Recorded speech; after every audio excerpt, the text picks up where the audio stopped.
The protagonist begins by talking about the old walls of that place and the worn-out furniture. Some small insects pass by the fans. He invited those insects. He kills one and licks it, saying it's somewhat bitter. However, he spent his entire life in that basement. While writing, he says that when he manages to get out of this suffocating place, he will use these reflections he's writing now. Normally, in letters like this, people start by writing their name. However, he has never been called by the name he has, so he doesn't know what it is, but he is sure he must have one given by his mother. He was separated from her right after birth. However, he has this photo in his room of his mother holding him. Looking at her smile, he says he is sure she must have loved him. She is dead, that's what a guy with glasses says next to him. When the guy goes to repeat himself, he turns asking what he means by that. The guy with a sack-like chin says she died shortly after he was born, jumping off a bridge. The man keeps laughing while the protagonist does not react. This guy is actually his father, the cursed bastard who trapped him in this place. The man's plan is to never let him escape. The place is composed of several corridors and many doors, and all the keys to that place are in his waist. The father tells him not to worry, that he will never see the outside. He asks if he doesn't remember why his mother jumped off the bridge. The boy does not respond, and the man takes a cookie and moves it towards his face, saying she was scared. The world she lived in, or this land, she knew an apocalypse was coming. The boy continues to stare at his father, who warns that the reason he won't leave there is because he loves him. He doesn't want to see his son take his own life. The boy says it's a lie, it's impossible, she preferred to die than live in this so-called apocalypse. He tells him to stop lying about this apocalypse coming. The father says he can choose whether to believe it or not. He takes the notebook and warns that this letter he wrote will never see the light of day. The boy tells him to stop, but the father sets it on fire. Sometime later, on top of the trash can, he says that this guy doesn't even deserve to be called a father. However, the guy smiles, saying that he can't say something like that since everything he's been doing is for his son. He warns that the time has come and tells him to follow. Walking through the corridors, the protagonist says it's at the same time every day. They pass through this place and he doesn't hear the sound of any other form of life. He and his father are the only inhabitants of this vast basement. The father starts writing things on the blackboard, while the boy thinks it's the same routine every day, the same lessons and the same training. The only thing that keeps him surviving this tedious life is the little free time he gets every day to take a look at the library. Among the numerous books there, the ones he likes the most are those that have descriptions of the world outside.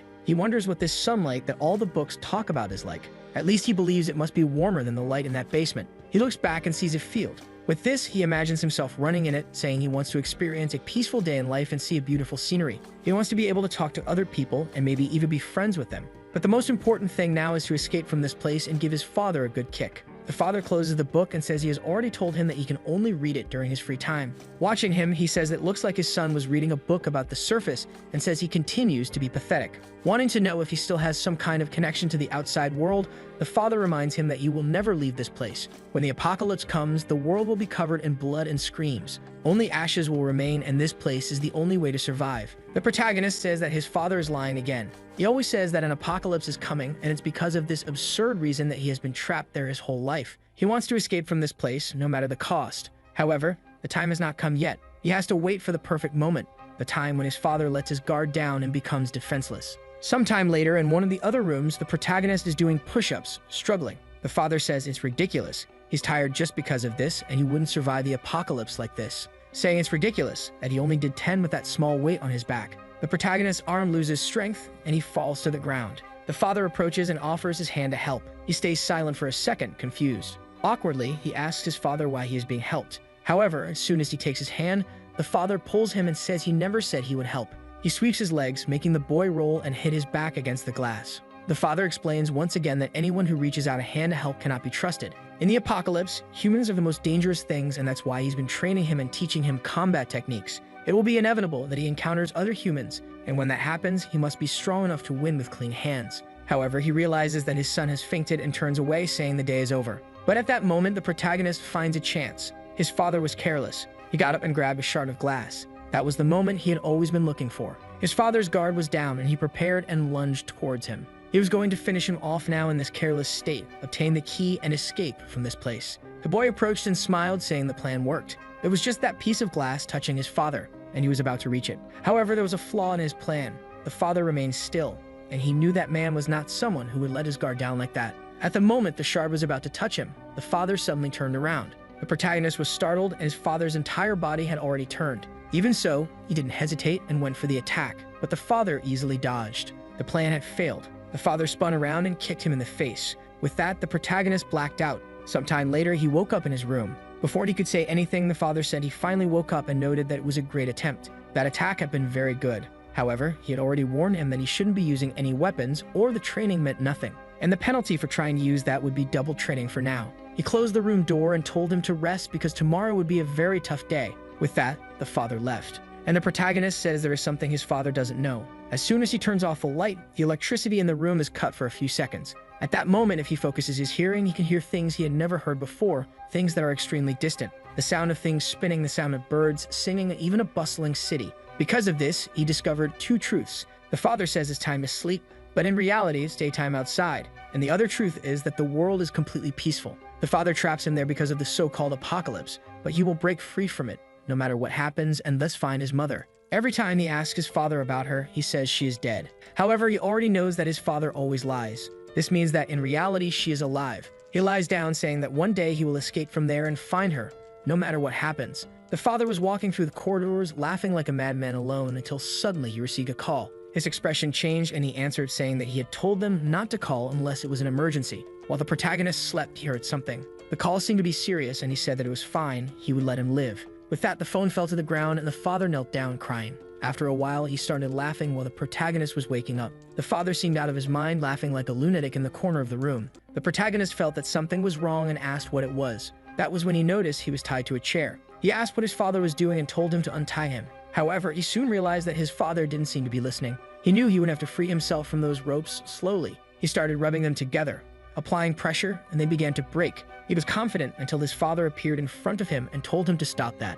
The protagonist felt something strange, swallowed hard, and asked his father when they were going to start the supposed training that would be twice as hard. The father only said that plans had changed, and they wouldn't be doing any of that today. In fact, they wouldn't be doing anything anymore, and the boy would just stay in that chair. The protagonist asked what he was talking about, reminding him that he said he was being trained for the apocalypse. The father said the training was over. Now the boy had no idea why his father had changed so much, and the worst part was that he couldn't fight back if he was tied up. He started to wonder if he would really be unable to see his mother. Angrily, he resumed forcing the ropes, and the father asked what he thought he was doing. He ignored him and continued applying pressure, and the ropes began to break. The father approached, almost slack-jawed, and started laughing in his face, seeming to have transformed. Suddenly, he felt something hit him in the face. The chair fell, and the father lifted him up again, warning him not to move. The protagonist hesitated for a second, and then began to move again, taking another blow to the chest and falling to the ground. Despite having nothing to do, he kept forcing the ropes to try to free himself. The protagonist kept insisting.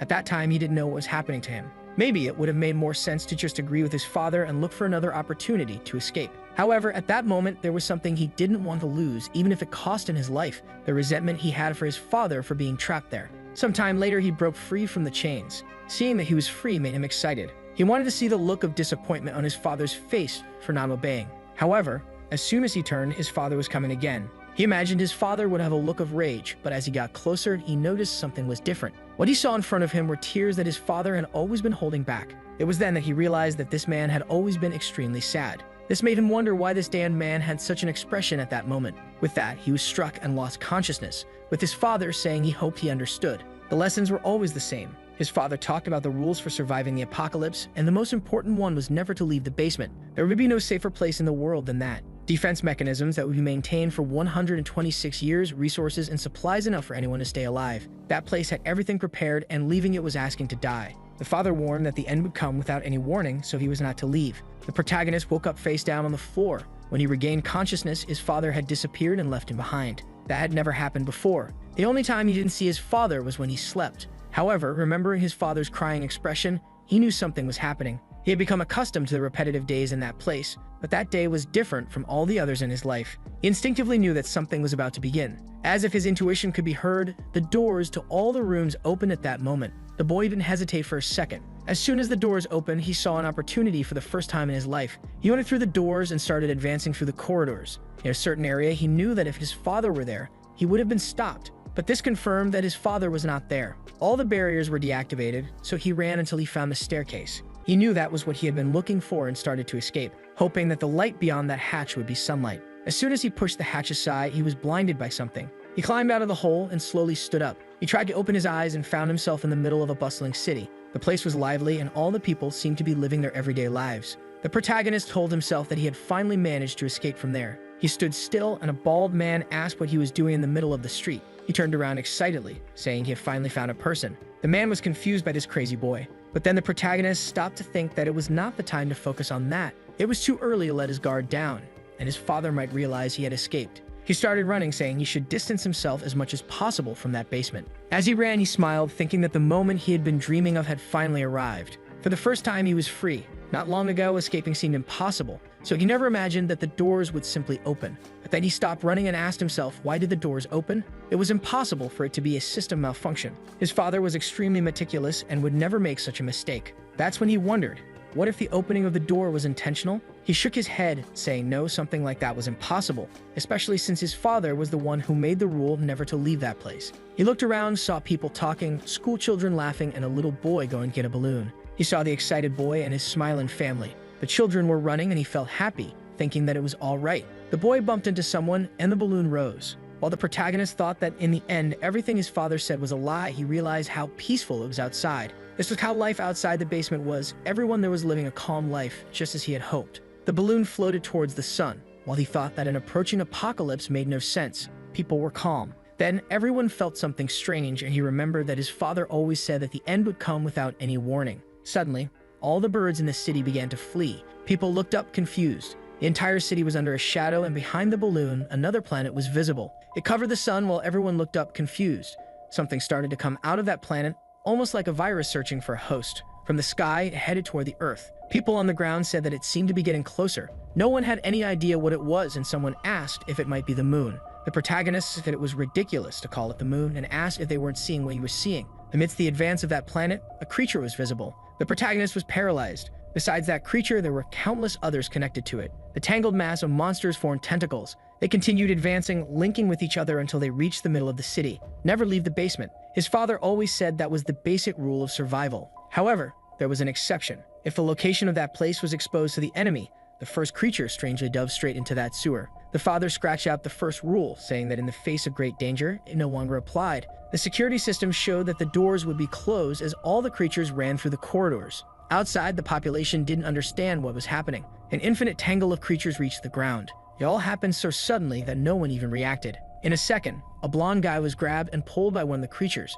Before he could react, he found himself face to face with the monster's mouth. People just watched as the guy's remains fell in front of everyone. With that, they started screaming and everyone tried to flee. A boy was walking by with headphones on while everyone passed by. He seemed confused and noticed something above him and was immediately crushed. A muscular creature started hurling rocks at everyone, and another with a clawed arm jumped into the crowd, slashing 3 people in one stroke. In that place, no one could escape any of the creatures. The protagonist stood there, not knowing what was happening. People talked about calling the police, but he couldn't react. Then he remembered his father always said that when the apocalypse came, the world would be bathed in blood and the only thing left would be a heap of ashes. The protagonist looked up and saw a creature 3 times taller than a building staring at everyone. The city screamed as one of its steps destroyed half the city. With that, the apocalypse began. The planet in the sky continued to rain creatures upon the earth. Lying on the ground, the protagonist realized that his father had always been right. Then he remembered his father saying that his mother was dead and wondered if he was right about that too. The citizens continued trying to flee from the creatures, but for unprepared humans, it was impossible. Then someone grabbed the protagonist's arm. When he looked, it was his father. He was about to ask how this happened, but his father just told him to keep running. A glance back showed everyone being devoured. He was shocked as his father turned the corner and he followed only to face a horde of creatures again.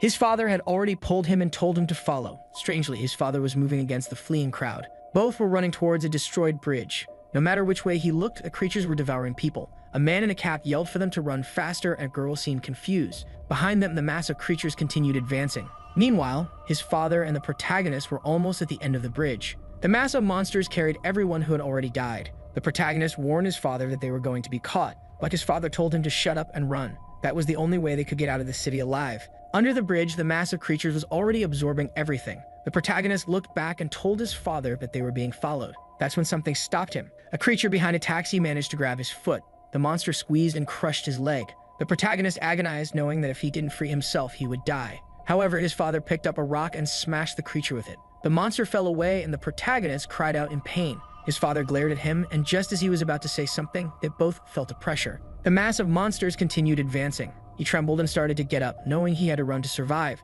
The problem was that he realized little by little that the distance between them and the creatures was decreasing rapidly. He felt a pain in his leg and fell to the ground, realizing that no matter how much he ran, he couldn't escape. His father came and stared at him. The boy told his father to run, saying he wouldn't make it out alive in this state. At least if his father got out, he could survive on his own. His father's foot started to turn away, and the boy thought that was right. He wanted his father to run because he had always been ignored anyway. However, in the midst of it all, his father reached out his hands and asked why he wasn't getting up. The boy was confused and shouted, saying that his father should be running. His father simply said that he would stay alive because he had a plan. The boy was confused and said it was impossible for him to have a plan for this. However, he saw that his father's expression hadn't changed. He paused for a second and remembered his father's expression when he was wrong. He knew that his father really had a plan, so he took his father's hands. His father pulled him up and told him to run. The boy asked his father if he didn't have a plan. That's when he noticed that his father had left something in his hand. His father just said there was no time and that he needed to escape now via the bridge. He started running again, saying he would obey.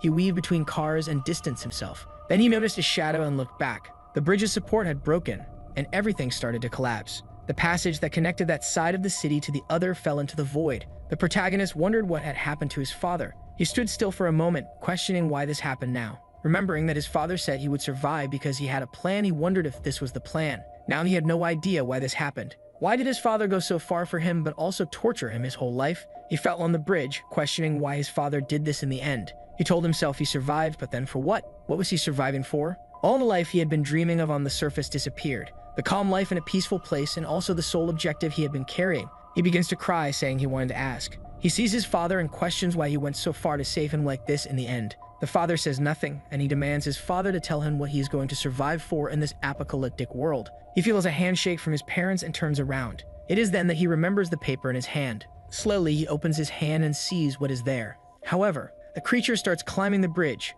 The protagonist gets startled and turns to run. However, his leg is still hurting and he ends up stopping. He leans on a pillar nearby and the creature trips. With that, the side of the bridge breaks and both fall rolling to the side. The boy slowly tries to get up, but the problem is that this leg can't take any more. The creature raises its head and he knows there is no way to escape that. He is really going to die like this. However, he sees a light at the end of it all. He believed there was nothing left. However, on the paper in his hand, he saw the message. His mother was alive and wanted to know why he only found out something like this now. The creature gets up and the protagonist slowly rises. He tells himself that he wants to keep living. He doesn't want to give up and will do everything possible to find his mother. The creature roars and he knows it is not possible to defeat it. However, he remembers his father saying that when the apocalypse began, humans wouldn't be able to survive. That's because they don't have enough power or knowledge to continue existing individually. And even if they get lucky in the first few days, eventually with the daily dangers, everyone will die. The creature advances and the protagonist doesn't know what to do. In the conversation, he asked his father what he was going to do then and how he was going to survive. If what he is saying is true, does that mean there's nothing he will do and he just has to accept death? The monster is about to land a punch on him when his father asks if he has forgotten everything he has learned. With that, he remembers all the training he has been doing. With that, he manages to dodge the punch at the last moment. The creature ends up on the other side and the protagonist can't believe he dodged. The monster comes again and gets scared. However, the father had already warned him that he was different from any ordinary human. The biggest difference between them and others was that he knew how to survive. With that, the protagonist focuses. The creature comes running and the father says that everything he has been learning until now, with all the training experience and all the survival wisdom, he will have to use it to do whatever it takes to survive. He dodges the creature's attack by jumping, grabs the staff on his back, and hits it on the neck. The entire city is destroyed, and amidst a heap of rubble, the only survivors wonder where the police are. Some comment that they are lucky to at least be alive. The problem is that it's only been 4 days and they are already running out of supplies. The girl tells the guy next to her that if they keep waiting, the police will show up soon, until a guy comes and says she is making everyone uncomfortable. She apologizes and says she's not talking loudly. The guy puts his hand on his face, saying it's not about that. She's talking to her dead husband. He then says to let it go because he's about to lose his mind. A girl then calls for him, and they talk about having looked for food in a certain region and found nothing. The guy says that even so, they will have to find something if they want to stay alive. She then says there is a place she hasn't looked at yet and asks no one to give up. The guy smiles and thanks her. She feels a bit embarrassed, and the guy says that everyone is exhausted from having to run from the creatures. However, she still wants to help everyone and says she's a good girl. She says she's not that good and says it's okay. However, the excited guy responds that everyone will make it out alive. She stands still, not knowing what to say, and after a while, she goes to talk to other people. She asks a redhead if they found food, and they look at each other. With that, she pulls out a piece of bread from the side and says they found this. The girl smiles, but when the woman opens it, she is confused and the two have already eaten. The blonde asks what they are doing since everyone said they would share. However, the redhead says she never agreed with that and it was something the others said. The blonde points out that they ate some of the shared food yesterday. The chubby-haired guy says he doesn't even remember that. The girl then warns that it's okay. She will report the two of them to everyone. The guy immediately stands up and asks why she doesn't try to do that. However, she will soon find out what will happen. The girl says it doesn't matter because she can run very fast. The guy laughs and approaches when suddenly a scream echoes. Everyone trembles and he asks his friend if it wasn't a creature. She turns around and says yes, but it came from far away, so they are fine. With that, he feels relieved and says it seems he was scared for nothing. However, looking to the side, he sees the girl covering her ears and trembling. He laughs, asking where her confidence went. How was she going to run if she was trembling so much? Then the girl notices something. There's a piece of bread in a corner. A while later, that guy from before says hi to her and asks if she looked around there. She says yes, and he asks if she found anything. With the bread in her pocket, she says she unfortunately didn't find anything. The guy says that's okay, but it's no surprise. Because for now, the most important thing is to stay alive since you can always look for food. Suddenly, the monster breaks through the wall behind them. The girl is thrown, and as she starts to get up, she sees the creature right behind the guy.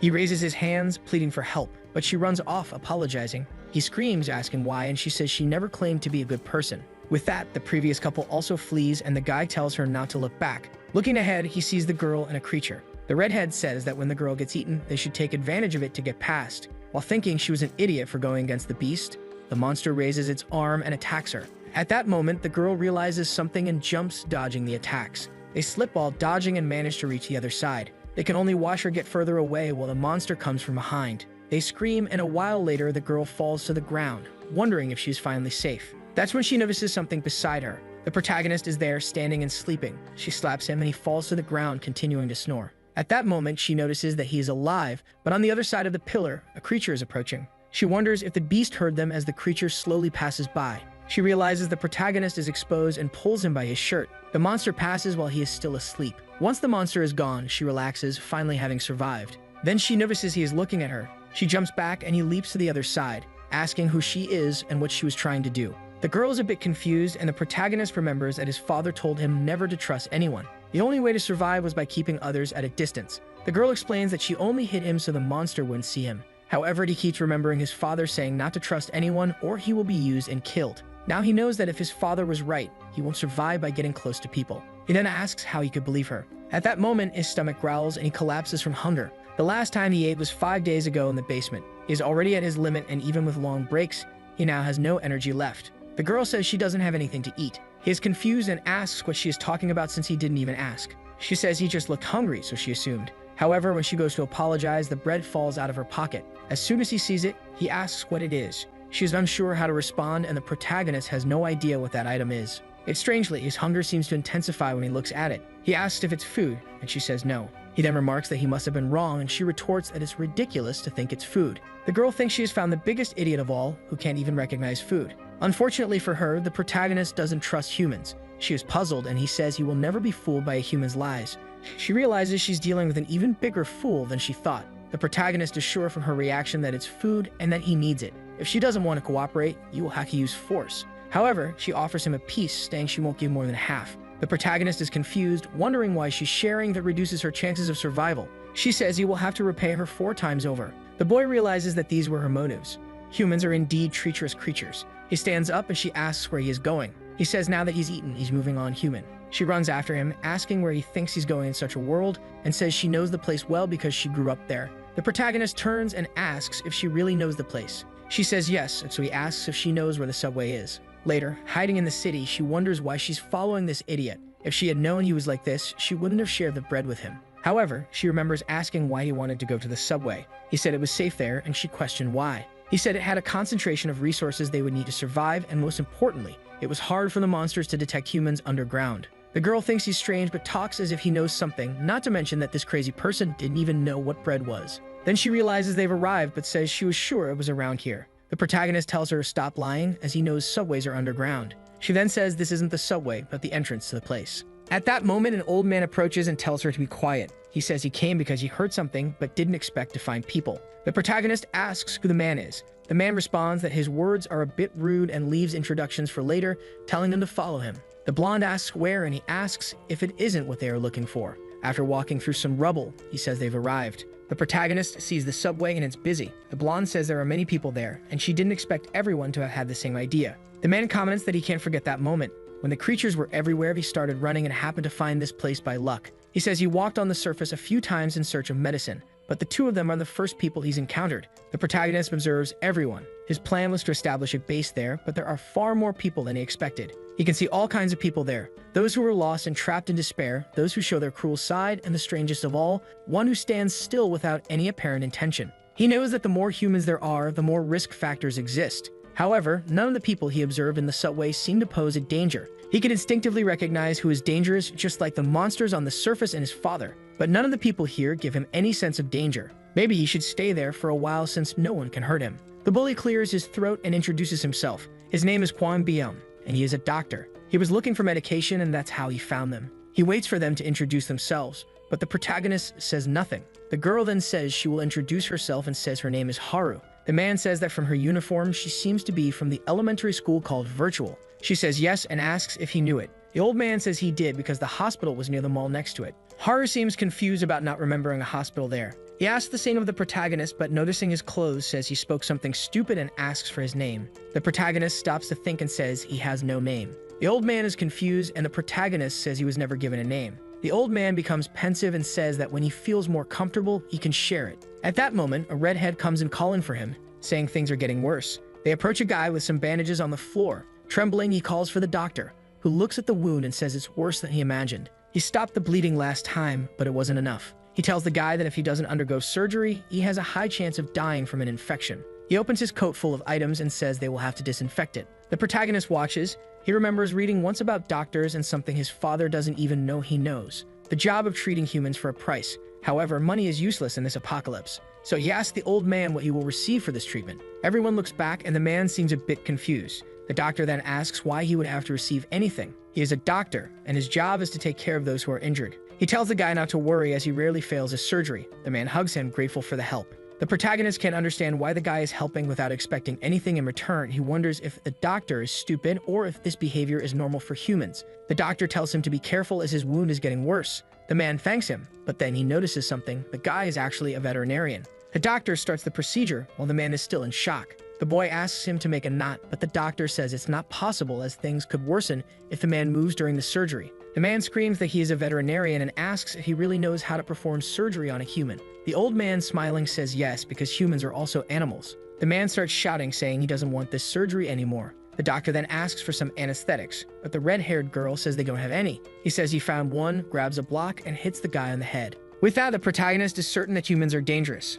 A while later, he's in the corner of the room saying he finally found some silence. The best option was to leave that place instead of watching that scene. Leaning against the wall, he wonders what he will do now. The only thing he has is a photo of his father gave him and a message saying his mother is alive. Now he has no route since there are no clues on where to go next. However, whenever he looks at the photo, he feels a strange sensation. The plants in the background have shapes similar to those of the aliens. Even in the basement, he found this odd and researched various books on flowers, but never found anything like it. However, if this is a special flower that only grows in certain environments, he might find the place where it was taken. If that's the case, he first needs to find someone who can identify this flower. A fly passes by and he kills and eats it, saying it's bitter. In another part, some people tell the boss that they have gathered everyone. A scared man turns and says it's time to start. In the middle of the crowd, people wonder why they were all called there. One of them points to someone in the crowd, asking for an explanation. It's the boss, but the man seems unresponsive. He sweats and the other one trembles. The boss says he can look into the depths of the human mind, finding every thought they are trying to hide.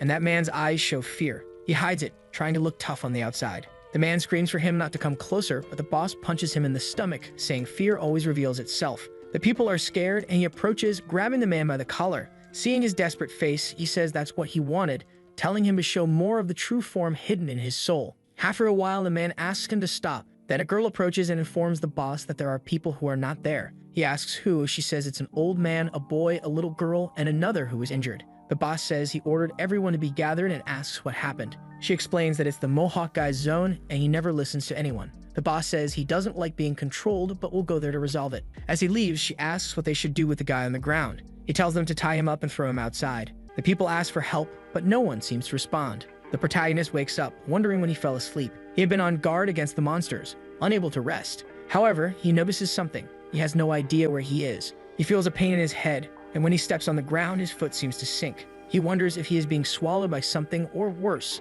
if he is already in his stomach. Something pulls him and suddenly he wakes up, realizing it was a dream, but it felt too real. He is confused, seeing a crowd in front of him and asks who they are. The boss says he has 2 minutes to appear at the central station, or he will be expelled from that place. His friends comment that he should go, or he'll be in trouble. The protagonist gets up. The boss looks disappointed. He was curious to see who had the courage to hide, but it seemed foolish. The protagonist stretches his neck and asks how. One of the guys is confused and asks who this lunatic is, but the boss says this is how it's fun and orders the protagonist to look at him because he wants to see his true form, to see what's hidden behind that look. However, he doesn't seem to see anything and is confused. The guy asks the boss what's wrong and tells the protagonist to make the most of the 2 minutes. However, the boy just questions these 2 minutes and says that actually 2 seconds are enough to finish everyone there. The guy falls to his knees, laughing, saying this kid is funny, pulls out a blade, and asks if those are his last words. The boss places his hand on the man's shoulder, and at that moment, the protagonist notices that the photo is not in his pocket. The man asks if he's looking for this. The protagonist warns that if there's a scratch on the photo, he will die. The man is startled, and the boss pulls it from his hand, warning that if the boy takes another step, he will tear it in half. Later, the protagonist is being kicked. The man asks where his confidence went. The protagonist is hating himself for letting the most important thing disappear while he slept. It seems humans are indeed more dangerous than he imagined. The man asks the boss if the boy will be expelled. The boss responds no. When he looked into the boy's eyes, he was different from the rest. His soul was so deep he couldn't see anything. He warns that they will keep an eye on the boy and always keep that photo under supervision. However, he tells his henchmen never to forget to always keep it in hand. Confused, the man asks the boss if they really have to do all this because of this kid. The boss just says it's an order, and the man says he understands. Thinking back to the moment the boy stood up, he was somewhat scared, but now it doesn't matter. He turns to the boy and asks where his smile is. At that moment, Haru appears. She asks what they are doing, and the boss says they found another one. Embarrassed, she asks if they were looking for her. The boss just tells her to go to the central station. As he leaves, a man says he hopes to see the protagonist again and will take good care of the photo. Everyone leaves and Haru approaches the boy. She asks if he's okay, but he slaps her hand away. She asks why he did that and says she was just trying to help. He tells her he doesn't want help and orders the human to get out of his way. She says her name isn't human, it's Haru, and tells him to get it right. He just walks past and asks if he needs to remember something so insignificant. Later, they are side by side with Huang, who asks if there was any problem. Haru says no, it's just that she tried to talk to someone who doesn't even know how to communicate. The protagonist thinks he would never hold a human's hand. He remembers clearly that his father warned him that when someone extends their hand, you can never trust it. Humans are enemies. He knows that the man has the photo and it would be easy to snatch it from his hand by force. Even if he tore it in half, it would still be easy to take it back together. It's just that he doesn't want to ruin it. It's the only item he has from that basement. The boss then says that everyone has arrived, so it's time to start. He announces that the options are to follow him or not. Those who follow him don't need to worry about being expelled like the man who is tied up. He explains that the man caused chaos in the subway, which is the only safe place they have, and that's why he was expelled. He won't force anyone to follow him, but those who do must understand that his word is absolute. At this, several people start to look at each other and walk towards him. The old man notices that many people are abandoning him, even the couple he helps. He knew that those with more strength always dominate the weak, especially in a world where the law has become obsolete. Clearly, the guy isn't going to force anyone, but seeing that other person expelled makes everything clear. Choosing the side of the boss is the best choice for living longer. However, the old man smiles, saying that he has lived a long time, so being unpredictable once in a while isn't such a bad thing. He knows that on the boss's side, he might not even be able to help patients when they really need it. So he will stay here, even if he is alone. But the little girl is beside him. He asks if she is really going to stay with him, warning that it's better for her to go to the other side than stay with just the two of them. But the girl points out that they aren't alone there. There is the protagonist, the hooded guy, and a poor girl sleeping. Soon they will be captured and tortured. Another black-haired girl says they will probably just starve to death or become monster food. She starts screaming in desperation while the old man watches. Then, another little girl bumps into him. A man tells her to be careful and apologizes to the old man. He says it's okay and tells her to listen to her father more. But the girl says something he doesn't understand, and when he gets closer, she headbutts him, saying that man isn't her father and he is somewhere else looking for her. The man with glasses explains that she really isn't his child. He just found her while he was running away, and until he finds her parents, he's acting as her guardian. The protagonist tries to pass through the door, and the guards tell him he can't. The boss orders that anyone who enters that room will be punished, but the only thing he wants to know is where that bastard with the photo is. The people gathered to divide the food and said those on the other side could only take what was distributed. The girl who was sleeping complained, saying it was too little and the others had received more. The guy said it would be like that from now on because they just stay in that room doing nothing. However, the smell of the food reached a man lying down. He woke up and said that smell was very good. When they finished distributing, they asked about a certain person. The guy asked who, and they mentioned the boss's right-hand man, someone who seems very dangerous. Everyone there calls him the bomb because he doesn't obey the boss and always walks alone. Everyone knows he is the type to kill people with a smile on his face. The man feels cold sweat trickle down as someone runs down the corridor towards him. It's the little girl from before who bumps into him and says he did something wrong. He says it's dangerous for her to run around alone, and now his clothes are all dirty. The men serving the rations point and warn that he's coming, already wondering if the next victim is the girl. As he gets closer, the men start spitting bullets. He calls for the man, who asks what's wrong. He says it's nothing serious, just to give some food to that girl. The man is confused and says she already received her share. He then says to give her his portion. Taking his food, he hands it to her. The man is perplexed. Why did he give his food to the girl? Is this some kind of unknown psychological torture? Just then, the bespectacled man comes running, pulls the girl behind him, and tells her to stay there. He asks what the problem is, and the mohawked man asks what their problem is. The man with glasses grabs the little girl and runs off. As she looks back, she sees the blonde man smiling back at her. The people in the room continue to be watched, and the girls comment that it seems more and more people are keeping an eye on them. The protagonist, on the other hand, is wondering if he should just leave and look for that guy. He looks at Haru, remembers the slap, and frowns. The woman seems to notice something, and at night, when everyone is sleeping, the same woman from before gets up and sees the protagonist in the corner. She goes to touch him, and he grabs her arm, asking what she was planning to do. The woman is scared by the boy's strength, and says she just wanted to talk. The protagonist seems not to believe her, and she says she came because he doesn't seem to talk to anyone. He stares at her and says it's his problem if he doesn't talk to anyone. The woman is confused, and he slaps her hand away, telling her to stay away. She sits down and after a while asks why he is always distant from everyone. Maybe he's just a very shy boy. He says she's talking nonsense, it's just that he doesn't want to be close to enemies. She questions this and he says every human is always an enemy he can't trust. The woman explains that she doesn't plan to hurt him, but he says he doesn't believe her because she could be lying. She then says that's fine, she just wanted him to reconcile with a girl named Haru. He asks if she's talking about the yellow-haired human and says he never fought with her. The woman then asks if he can get closer to her. The boy says that's another problem. To him, she's a human no different from the others outside the room. The woman says that the girl thinks she's hiding it, but she cries every night. The woman explains to the protagonist that there must be something Haru wants to say, but she doesn't have the courage. Since they are the same age, they might get along well. However, he responds that sadness is something only the weak feel. If you got time for that, you have time to think of another plan to survive. At this point, the woman asks if he has never been sad about losing someone important. He recalls the moment he was separated from his father on the bridge and says no, and it will never happen in the future because he doesn't care about anyone. The woman tells him that not being able to feel sadness because you have no one to lose is called loneliness, but she tells him not to worry because if he dies, she would be sad for him. He's speechless for a second and says she won't be sad because he won't die, and he doesn't care if she dies. She says that's fine, but he is very. The protagonist just thinks she is strange, while the other girl, who is always sleeping, wishes they would shut up. It has been 4 days since he arrived at this subway. He was only there to find a place to rest, but now he's stuck there because of that photo the guy is holding. While being beaten, he asks if the men are having fun. From the back, the guy with the photo says it's not fun. They didn't want to do this. It's just that he needs to be punished for not wanting to leave the room that time. The protagonist says if that's the case, why doesn't he come and punish him himself? The guy is taken aback and realizes the boy isn't scared at all and is staring right at him. Angry, he says the boy deserves to be punished. The protagonist remembers his father once saying that humans are naturally weak, and now he finally understands what he meant. When he returns to the base, everyone is scared and asks if it was the same guys. He walks through thinking at least there aren't only those kinds of humans. The doctor says he doesn't look too bad but suggests disinfecting. The boy says he's fine and sits down. Someone brings his lunch and says they got it because they didn't know when he would return. He starts to thank her but stops mid-sentence. She asks him to repeat, and he says it's nothing. The protagonist thinks about when she said she didn't want to hurt him and that if he died, she would be sad. Maybe it was true. He thought maybe it was okay to trust her a little. Suddenly, she collapses to the ground and he asks what's happening and if she's okay.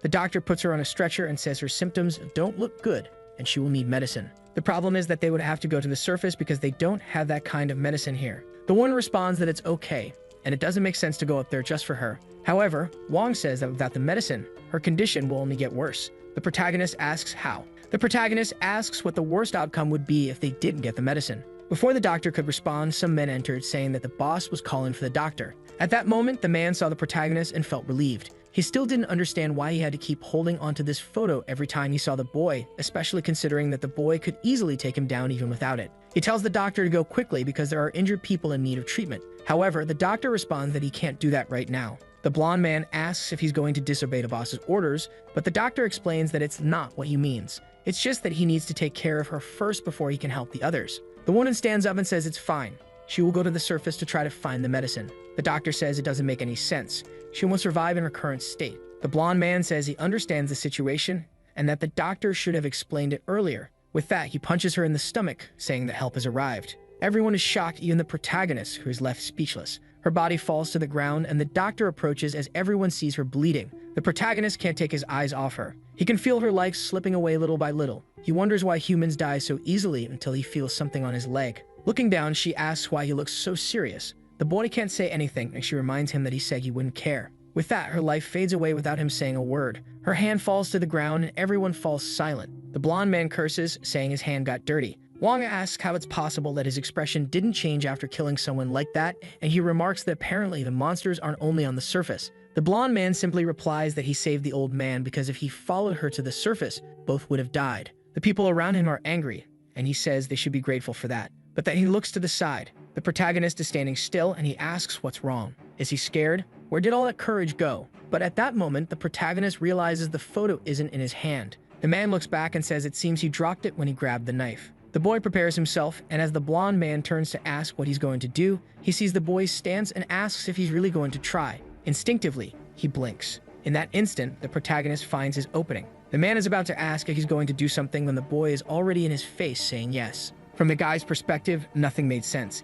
He saw the boy, and in the moment he blinked and opened his eyes, he had been struck and the knife had fallen. The two men beside him hadn't reacted, and his body was still in the air. The protagonist grabbed him by the collar and struck him again, sending him spinning across the room. Before he hit the wall, the protagonist advanced again. As soon as the man's head touched the wall, the boy grabbed him by the collar and the knife fell into his hand. Now everyone understood what had happened, and the boy already had the man immobilized. He stared at the guy who hadn't reacted for even an instant. This made him angry, seeing how weak this guy was. When he attacked, the man couldn't react, not even when the punch was about to hit him. If he had known this guy was so weak, he would have just taken the photo from his hand right away. If he had done that, there wouldn't be blood on his leg. At that moment, he saw his father telling him to finish it quickly. He should have no pity for any enemy. The protagonist felt something strange until someone told him to stop. He turned, and Wong said that if he did that, there was no turning back. However, the protagonist simply asked if he was worried about that human's life. The old man said no. He was talking about the boy's life and told him to ask himself if he really needed to go that far as to kill him.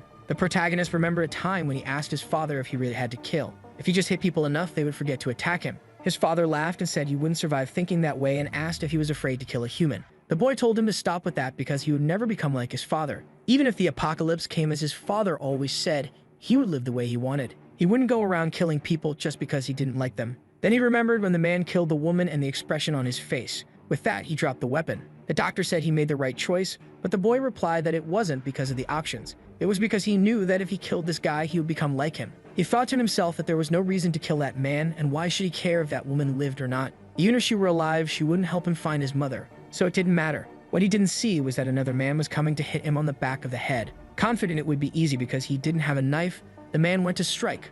But the protagonist simply turned and pulled his friend to defend the attack. With that, he let go of the collar and punched the other man in the face. The body rolled and fell at the feet of the last man, who then crouched down. The boy asked what he thought he was doing. The man grabbed the photo and questioned if it was important to him. However, now the protagonist simply approached and asked what he was going to do. The man stayed quiet, smoothed out the photo, dusted it off, and handed it back to the protagonist, telling him to be more careful. After that, the boy returned to the group. They covered the woman's body, and the doctor asked where the other girl and the child were. The bespectacled man said they had gone to the bathroom and were lucky not to have seen such a thing. Suddenly, someone called the protagonist. A chubby man with a mustache asked why he didn't do anything if he was so strong. The boy replied that it was because they had something important to him. The man asked if he was talking about that piece of paper. The protagonist just said it was important, ignored the man, approached everyone, and said he wanted to ask something. Showing the photo, everyone said they had never seen anything like it. The girl who always sleeps asked where he took that photo, and he replied that if he knew, he wouldn't be asking.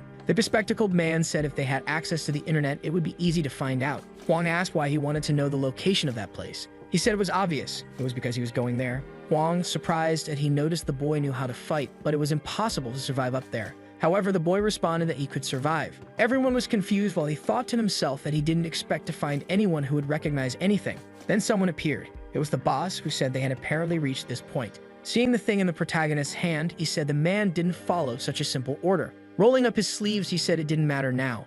They would have to resolve this in a more intuitive way. Meanwhile, on the surface, a creature was walking and decided to start digging the ground leading directly to the station. In another part, people had improvised something to make a fire. Haru was nearby, just observing until the little girl came out of the bathroom and said everyone there was ridiculous for not flushing. Haru said it was inevitable since the flush didn't work. The man from before approached and said it was better for them to return soon. Haru seemed angry, but the man said he was only doing it to survive too. From a distance, away from the fire, the man asked if they were going to fight. Then something fell into their pot. They went to check, asking what was happening. That's when more rocks started falling. He looked up and saw the ceiling opening. At the same time, the creature was already in his face. Meanwhile, the protagonist was face to face with the boss. He looked to the side and saw the henchmen all collapse. That confirmed his intuition. In the underworld, he also knew some people like this. Monstrous people who completely defied normality even though there were actual monsters above ground now. The blonde guy warned the boss to be careful, saying the kid was stronger than he looked, but he took an elbow to the face. The boss said he didn't like being called incompetent. What he wanted to deal with was that boy. He approached, saying the boy had a very rebellious eye, and now he would find out who was in charge here. Maybe now he could see whatever was inside the boy's soul. He wanted to see the true form. He found himself in front of a wall and opened it with his hands, but all he saw was darkness.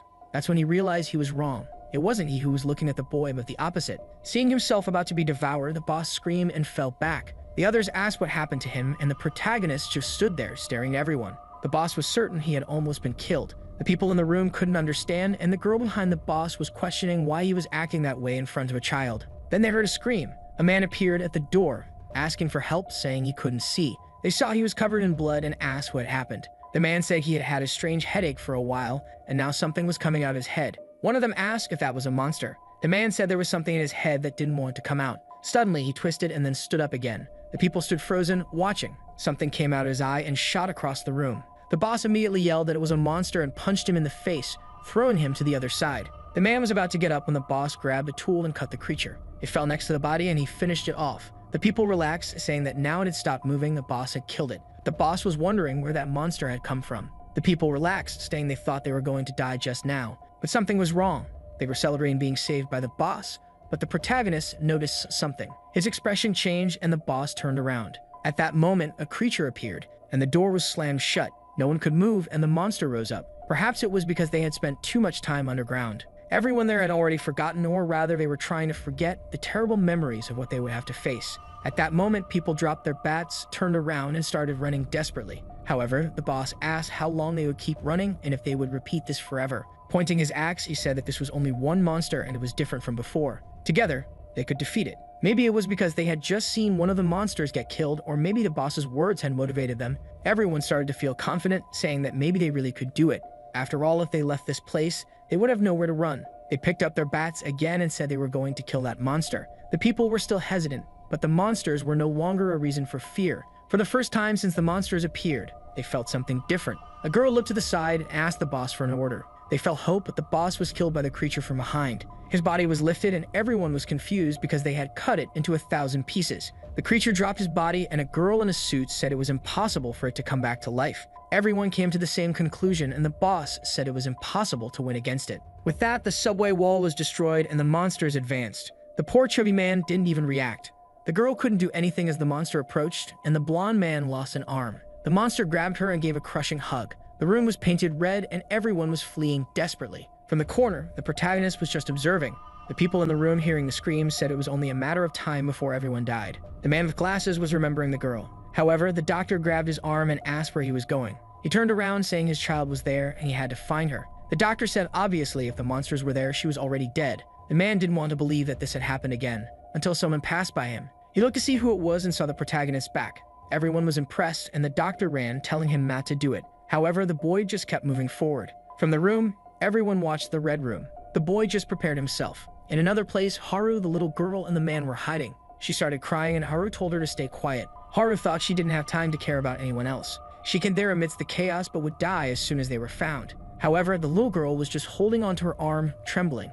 Haru looked back and not knowing what to say, just told the girl to stick close. The blonde man, seeing his dead wife, was terrified and asked where they thought they were going. Haru said they had to flee, but he asked where to. Haru replied that she didn't know where, but they couldn't stay there. The man continued, saying there were monsters here and on the surface. Why did she think they could find a way to survive? She responded that even so, she wouldn't wait for death to come. She would do everything possible to survive, no matter what. The man then said that in her eyes he could see she still had a reason to live. But then she looked to the side and saw a monster staring at the three of them. He was shocked and told them to run. However, Haru was paralyzed and her leg was trembling. The man hugged the creature and told them to run, saying he had no reason to live anymore. But when he looked to the side, no one was there. The two girls were already running. He muttered that they could have at least waited for his speech. With that, he started screaming. While on the other side, people were hacking at the creature with axes. The rest of the group was lying on the ground. The girl in the suit attacked the creature, but its wounds regenerated instantly. The monster lifted the man, and she fell against the wall, certain it was impossible to win. But the protagonist walked past her. Everyone was wondering what he was thinking of doing and where he was going. The plant monster was still killing everyone using the boss's body. The girl on the ground wondered if he was really going to face it. Seeing the creature, she knew it was like asking to die since even the boss had no chance. The protagonist calmly observed the attack. When the tentacles approached, he dodged and advanced. He grabbed the sides and pulled the monster while throwing himself forward. The monster tried to hit the back of his neck, but he jumped off the wall backward and landed on the other side, creating a knot between them. He looked at the man who commanded the monsters to attack, but since the creature was tied up, it couldn't reach him anymore. His movements had caused the monster to get tangled up in itself. Calmly, he approached the boss and tore the creature off him. The doctor couldn't believe he had stopped the monster. The girl said it didn't matter because the boss was still alive. With that, the monster screamed and the others turned to it. He threw the creature to the ground and the giant advanced. As the monster came to bite him, he jumped and met it in the chin, then slid under its arms. The other creature opened its belly to eat him. However, he just jumped, dodging the attack, and landed on its back. He pulled out the axe he had earlier, but the creature sprayed blood in his face. It then went for an elbow strike that landed solidly. The people were shocked, but the protagonist was still alive. The doctor had no idea how that was possible. To them, this creature had immense strength and the ability to regenerate. Fighting it was basically suicide. Yet that boy in front of them was standing and fighting alone. The protagonist remembered his father's words. There is no being in this world that doesn't die. Everything that exists needs a source. That's how life begins, and that's what must be cut off. His father always believed that if it were him fighting the monsters, he would know exactly where the life of each one resided and, more importantly, how to destroy their cores. The monsters attacked and he dodged them both. He knew exactly where the life of each one resided and, more importantly, how to destroy their cores. He struck directly at the creature's core, and the attack hit the nucleus. The creature started to disintegrate, its form breaking down as it lost its strength and life. And do you all remember that the last chapter ended right at the moment when she landed the blow on the core, concentrated, and fell to the ground like a ball? The people around were all shocked, mouths wide open, wondering how the kid managed to kill that monster. That's when suddenly, Haru and the little girl came running down the hallway. The little girl looked back and told her the monster was coming. Haru didn't know what to do, so she just kept running. But right as she turned the corner, she noticed something waiting for her. A huge crocodile-like creature chewing on someone's foot. And to make things worse, she tripped on a rock but managed to roll away. The creature stared at her, and she slowly looked back at it, growing desperate, unsure of what to do. She closed her eyes, and when she opened them again, she was already running away. She suddenly appeared, stumbling to the ground again, confused, and passed by Huang. She slid to a stop and finally realized she was safe. The others were shocked she had survived. At least she didn't seem to have any visible injuries. However, as soon as she relaxed for a second, the guy with glasses asked something. He wanted to know where the child who had left with her was. It was only then that Haru realized she had let go of the little girl's hand. They heard a scream, and when they looked back, the girl was standing there with the creature on her back, calling out to Haru and asking where she was. The man tried to run to save her, but another creature was already coming from behind. As the monster approached, he rushed forward, while Haru blamed herself for abandoning the girl. When the monster was about to touch the child's head, a guy with a mohawk yelled and struck the creature on the back. Everyone was shocked as he grabbed the little girl and leaped to the side. He stood up and asked where that monster thought it was looking. He taunted it to come closer, saying it was about to lose an eye. But strangely, the creature changed direction. The guy wondered if the beast was scared of him. Someone else was approaching, and Wang said that was probably not the case, but he shouldn't assume since he wasn't seeing what was happening there. The protagonist was already fighting the monster, and Huang mentioned that the reason they were safe was all thanks to that person. Once again, he finished off another creature, making it 2 in total.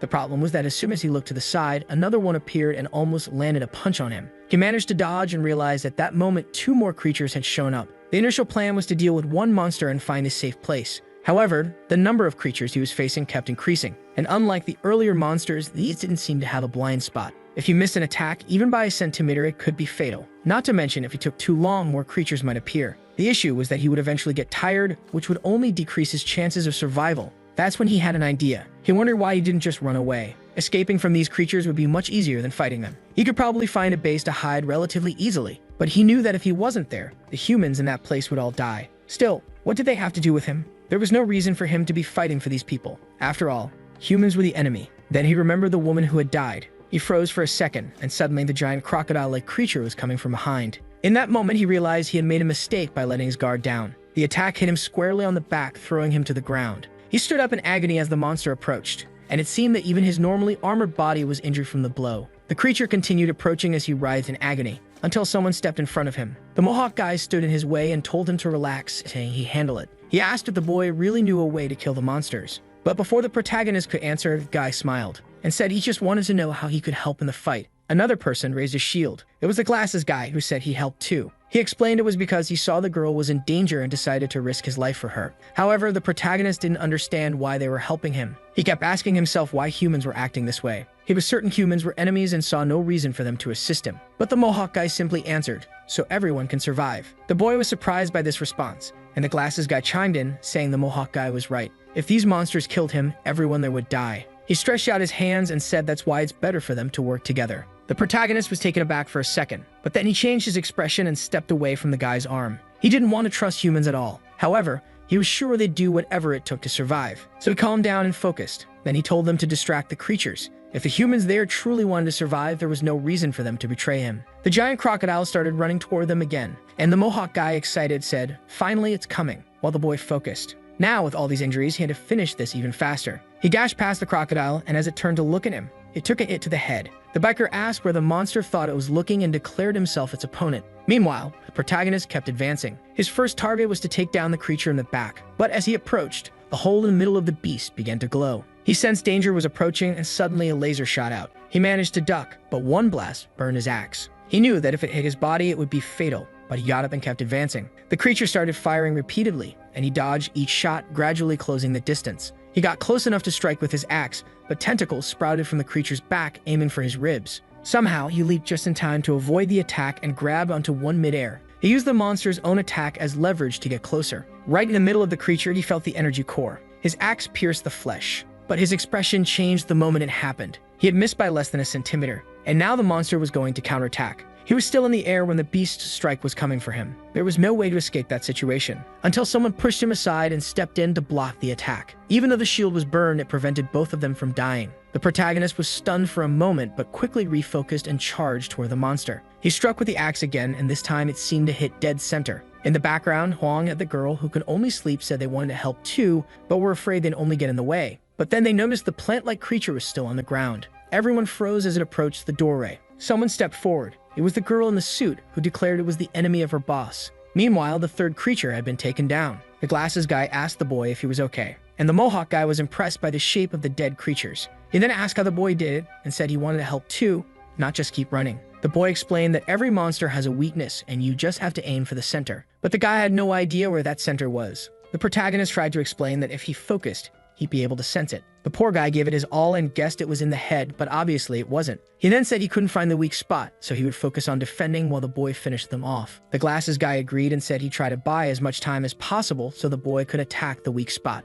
But someone rushed forward. It was the Mohawk guy, claiming he felt the weak point and was going to kill the monsters too. The two were impressed, at least by his lack of fear. He approached the right side of the monster, while the Mohawk guy went for the left of another. Meanwhile, the protagonist noticed that at least now fighting had become much easier with their help. He had never dreamed of a scenario like this happening. The Mohawk guy taunted the beast, telling it to come at him and try to take him down. But as the boy went to say something, the monster's attack had already burned the guy's weapon and struck him in the chest, slamming him into the wall. The boy couldn't understand why he hadn't avoided the attack. Once again, he realized just how different and weak humans were. If he didn't resolve this quickly, everyone there would die anyway. The crocodile attacked to finish off the glasses guy, but the boy managed to hit another core. Now only one creature was left, charging toward him, but then he stopped for a second, and remembered there was another creature besides these three. The woman who had tried to protect everyone was already dead on the ground. Haru and Wang didn't know what to do. The monster seemed to be draining all her energy, and suddenly the blood beneath her body vanished. The creature twisted, and after absorbing everything, stood tall before them. Haru froze in place as the monster moved to attack. All she could do was close her eyes, but the creature dissolved right in front of her.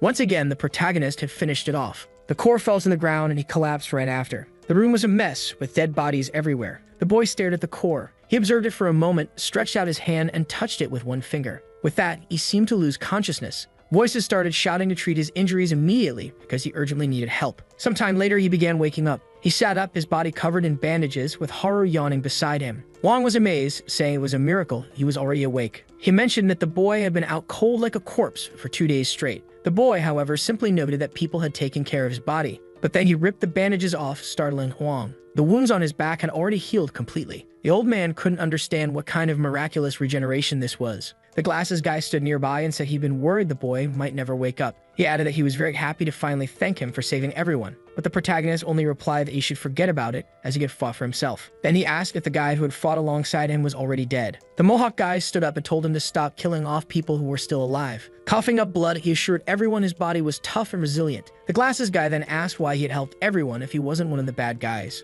The Mohawk guy seemed surprised they had that impression of him. He explained that it was because gangsters were always hanging around him. He tried to clarify, saying he had nothing to do with those people. Everyone thought he was a subordinate of that lunatic, but he acted independently. Someone commented that no matter how they looked at him, he seemed very dangerous. But he just replied not to judge a book by its cover. That's when Haru fully woke up and asked the protagonist if he was already awake and feeling okay. But he only asked her why she was sitting beside him if she didn't seem injured like everyone else. Irritated, she said that's what she got for worrying about him. Wong then mentioned that for the entire time the boy was unconscious, she had stayed by his side. She tried to deny it, saying it wasn't true and that she would never stay near someone who didn't even know her name. But then the Mohawk guy chimed in, saying he remembered her. When he woke up amidst the chaos, he had seen her running by and thought it was incredible. He had never seen anyone move so fast in his life. Oddly, Haru placed a hand on her forehead, stood up, and walked off, leaving everyone confused. The protagonist watched her and noticed she didn't seem happy. Then he remembered the woman from before who had said she knew he didn't like her. But at least he could show concern for Haru.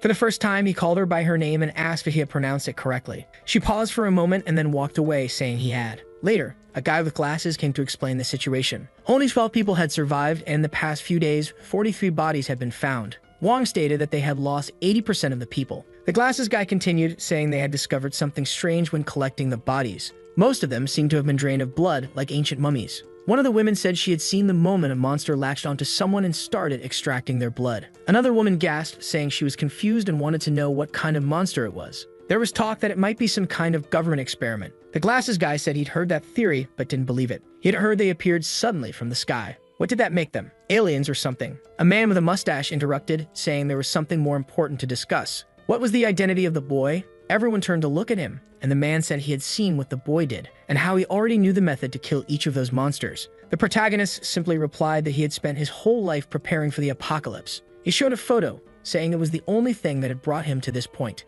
A woman with her arms crossed said that, to be honest, the photo wasn't enough to trust him. After all, it could easily be forged. Not to mention how strange it was that he claimed to have spent his whole life training in a basement. And the most confusing part, how he already knew the apocalypse was coming. As the boy expected, no one believed him. Then the woman said there was one exception. She remembered everything he had done to kill the creatures, and said that after everything he had done for the people there, everyone would believe what he said. He stood there, a bit confused, when the woman tried to punch him. He dodged easily, and she apologized, saying she was just testing to see if he was really trained. Huang said he believed in the boy too, because when he started taking care of him, his body was covered in scars. This made him think that for someone his age, it didn't make sense. In fact, for any ordinary person, it wouldn't make sense to have so many scars. Haru asked how he got so many scars. He explained that he gradually accumulated them while trying to escape the basement. She paused for a moment and said it must have been really hard for him. But he simply replied, no. Those scars were proof that he had fought. So he didn't see them as a memory of hard times. Suddenly, someone yelled out, saying they didn't believe him. It was the man with the mustache, demanding to know why he already knew about the apocalypse and didn't warn anyone. If everyone had known, they could have prepared. The protagonist thought back to how his father believed humans were enemies.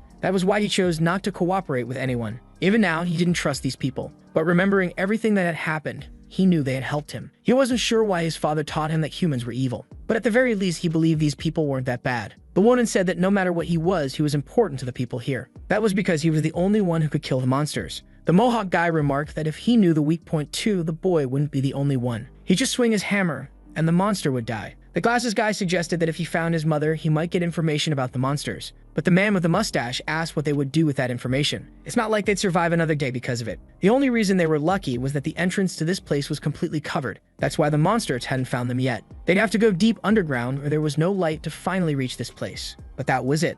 That tiny bit of luck was all they had. However, it wasn't impossible for the monsters to find them again and attack. The Mohawk guy told him to stop being so pessimistic, especially since they had plenty of supplies, until they realized all the food they'd stored had been crushed. He asked if they weren't confusing the location of the storage. One person said it seemed they weren't, while the lazy one grabbed a can and walked off. Later, everyone gathered at the escalator. Huang commented that now they'd reached this point, they needed some people to go up and collect food. The Mohawk guy volunteered, saying he was tired of suffocating down here. But everyone knew his wounds hadn't healed yet, so he had to stay. The same went for the poor glasses guy. The doctor told them not to remove their bandages and to keep resting. He mentioned that someone uninjured should go. The sleepyhead obviously didn't want to volunteer. Everyone said that leaving this place was basically a suicide mission. The printed guy also said he wasn't interested. Who even was this guy? Wong pointed out that at this rate, they'd have serious problems since they only had enough food for one more week. That's when the protagonist stepped forward and said he would go. The man immediately thanked him, saying he felt much safer if it was him. The boy explained that he'd have to go anyway to find more information about the photo, maybe even find a better base than this one. He climbed the escalator, saying that the most important thing was that he hated living in basements. Someone said they'd go with him. A girl and another glasses guy who seemed ready to die for sure. They apologized for not helping earlier, but said this time they wanted to contribute. The girl said she had gained courage after seeing him fight and was sure she could do something. The glasses guy said he wanted to take some risks too, especially since the boy had put his life on the line for everyone. If it had been up to him, he'd have just run away if he could. Wong then asked if anyone else wanted to go. He looked over and Haru was standing there, but she lowered her head and he thought about how hard things must have been for her. Everyone got ready and called for the protagonist, but he didn't seem enthusiastic. They asked if he was going to prepare and he asked what the problem was. They wanted to know if he wasn't going to take any supplies or put on clothes instead of just walking out in his underwear. That's when the woman from before said she had sewn some clothes for him while he was unconscious. He seemed a bit surprised and she told him to be happy because it was an honor. She might not look like it, but she was a first-class designer. Before all this started, people would line up to wear what she made. Not that it mattered anymore since all her clients had disappeared. The protagonist then remembered how he received clothes in the basement. He told his father that he had heard people on the surface wore all kinds of different styles. So why did he always wear the same old, dirty shirts? His father showed him that it was all they had. He told the boy not to be disappointed as he lived the same way. The protagonist explained to the woman that wearing different clothes had been one of his dreams on the surface, and he thanked her for making them for him. She was startled but then smiled. She said that now that he was wearing first-class clothes, nothing else in his life would satisfy him. Haru approached, about to ask something, but at that moment, his pants fell down. She froze in place as he asked what the problem was. Obviously, poor Haru froze, unable to react, and everyone else started turning red. Haru stopped for a moment, looked down, and then turned red herself. She slapped him, calling him a pervert, but the boy simply dodged and asked why he was being attacked out of nowhere. Poor Haru stumbled. "Goodness, where are you going, girl?" She just veered to the side and fell to the ground. He stood there, confused, while she was trembling all over. He asked why she wasn't getting up and shouted at him to put on some clothes already. He stood there, thinking he really couldn't understand humans. "Oh boy, check out the squab on this guy, looking like a ninja from Konoha." Meanwhile, the glasses guy asked why the monsters attacked this place. The sleepy girl glanced down and noticed people were cooking something. She grabbed a lighter, claiming it as hers. The protagonist then pointed out that might have been the reason. These monsters seemed to be attracted to fire. The two were shocked to make this discovery. He warned the girl to be careful not to light it accidentally. Otherwise, the monsters might show up again. Haru already had the lighter in her hand, and the girl said she would leave this amazing gift with her. Then she ran off. Suddenly, a guy spoke up, saying he just remembered something. He asked if Haru wasn't the athlete from Gassing High School. She asked how he knew that. He replied he was sure he had seen her before. He recognized her because of the scar. He'd always thought she looked so cool when she ran. That's when Haru remembered the moment she was running and passed by that guy. He must have seen the scar on her forehead. She clenched her fists and said no. That scar wasn't cool, because it reminded her that she had once been a coward. We then see Haru as a child, heading to school. As she walked among her friends, someone shouted her name. From afar in a little car, it was her parents. They were celebrating her first day of middle school. Her brother told her to stay strong, but without responding to anyone, she just pulled her hood up. Everyone wondered who Haru was. Before they could figure it out, she had already walked off. Her father sat in the car, wondering if she would adapt well. He remembered her as an energetic child, but everything changed after that accident. Something that left her so terrified it altered her everyday life. We then see a scene where a man had captured her and was threatening everyone. People were scared, but suddenly Haru bit his hand, broke free, and started running. But she tripped and fell to the ground. She looked back as the man slowly approached and attacked her, leaving the scar on her forehead. A little later, she woke up in the hospital, startled. Her parents thanked her for waking up, but she seemed desperate. Her father hugged her, telling her to calm down, that the man had already been caught. There was nothing to worry about anymore, but the memory of him remained etched in her mind. Back in class, she always kept her bangs covering her forehead. Some girls nearby were chatting, and when Haru glanced at the window, she saw a shadow. Startled, one of the girls asked how she was feeling. The girls all wanted to know what she was most afraid of. Haru paused for a moment and said what scared her the most was dying. Until the girls clarified they were talking about movies, so what was she even answering? Sometime later, it was time to run. Haru noticed people were commenting about her, but she didn't want to give up on everything. Still, ever since the day she got that scar, she felt like terrifying waves of water were constantly closing in on her. When that feeling grew stronger, everything in front of her would turn white. That's why she didn't like running. Every time she ran, it reminded her of that day she tried to escape. When the boys were running casually, Haru passed them all, leaving everyone behind. But it only made her realize how much of a coward she was. The teacher announced it was a new record, and everyone was impressed. They congratulated her, saying they didn't know she had such talent. People crowded around, asking her name and if she was an athlete. She said no, but the teacher chimed in. saying she had potential as a runner. If she started training, she'd soon be one of the best in the region. Haru tried to explain her fear of that memory, but she paused for a moment, clenched her fists and said, "Fine, I'll do it." Time passed and she was now stacking up trophies. Someone commented that the girl who started just 2 years ago already held several records. An older man asked if the girl with the scar was there and the teacher confirmed it. Opening the door, he saw Haru drying off after a game. He said she was the athlete of the moment and asked if he could take some photos with her. She agreed, and a bit later he said he was a fan and asked her to smile. Then he moved closer, saying the photo wouldn't turn out well if she stayed so distant. But as soon as he touched her, she remembered the day of the attack. The man stood there, confused, trying to figure out what happened.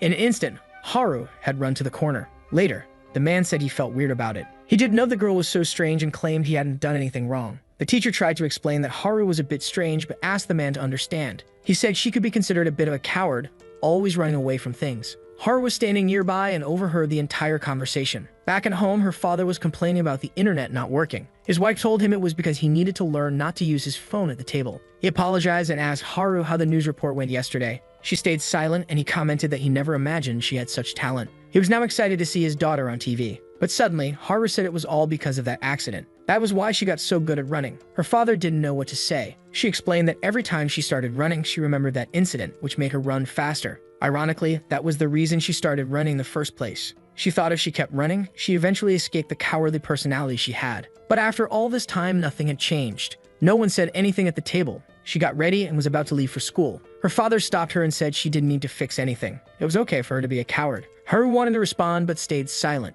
Deep down, she knew it wasn't okay for her to be like this. She constantly felt like people saw her as strange because of her personality. People would always judge her for running away from even the smallest things. Just like that reporter had said, there was clearly something wrong with her. She told her father it was okay. He didn't need to try to make her feel better. It didn't bother her that much anymore. But he hugged her. He said he wasn't trying to make her feel better. He was just telling the truth that it didn't matter if she was a coward. Nothing had changed before or after the accident. She was still his daughter and the person he loved most in the world. He gently brushed her bangs aside, exposing her forehead, and told her she didn't need to hide it anymore. That scar was proof that she had fought and survived. Haru began crying, thinking people didn't like her because she was a coward. That was the only reason she tried so hard to change. But the world was a better place because despite everything, there were people who understood her. Her brother teased her, calling her a crybaby. But Haru was more focused on what her father had said, that there was nothing wrong with her, that it was okay for her to be a coward. Her father extended his pinky and told her a promise, that she wouldn't cry anymore every time she thought of herself as a coward. She hesitated for a moment but then smiled and said, okay. With that, her mother said she was taking her brother and would be back soon. Haru and her father stayed behind, watching them leave, until the wall in front of them was destroyed. Before her father could react, a chunk of debris struck her mother in the head. Her brother was taken with her. The entire front of the house had collapsed. Creatures had begun roaming the area. Her father, desperate, ran to the rubble, searching for his wife's body. He paused for a moment as Haru called out to him, asking what happened and where her mother and brother were. But then she realized her father had also lost one of his legs. She ran to him, but he told her not to come closer. Her mother's body was beneath the rubble. Haru didn't know how to react. She fell to her knees, memories of her family flashing through her mind as she spiraled into despair. Her father called out to her and told her she could still escape. He said he would stay behind with her mother and brother. But Haru said no. She begged him not to say such a thing because she couldn't leave him behind. He was the only person she had left. She didn't want to run away anymore because she'd never forgive herself if she did. In front of her father, a crowd of people was fleeing from the creatures. They glanced at the house as Haru stood up. She was about to tell her father she'd never run away again, when a swarm of shadows closed in on him and rushed past her. Amid the chaos, she froze, watching as her father slowly turned toward her. He was enveloped in a glowing light and she couldn't move forward. The shadows seemed to pull her back. She remembered her father once telling her it was okay to be a coward, that there was nothing wrong with her. So she ran thinking he was wrong. She abandoned him despite saying she wouldn't. And after that, she kept abandoning others. Back on the train, Huang watched the protagonist preparing himself. He looked back and saw Haru standing there. He remembered how isolated she had seemed and chose to ignore it. He kept climbing and she stood frozen, paralyzed by fear. But then, suddenly she moved. She ran past everyone on the stairs and stumbled in front of him. She was determined not to run away anymore. She said this time she was going with them. On top of one of the buildings was a monster doing push-ups, or was that just an illusion? Meanwhile, the group sneaked through the buildings. Slowly, they advanced, following the protagonist's signals. After some time, he turned around and told them they could talk there. It was safe. The woman immediately commented that she thought her heart was going to explode. The glasses guy said he was certain that, at this rate, they were all going to get eaten. He turned to Haru and asked how the map was coming along. At that moment, we flash back to see the protagonist earlier handing her a piece of paper, explaining that they needed to make a map. He said it was just as important as finding food because it was the only way to plan ahead for where resources were located. Since it was so important,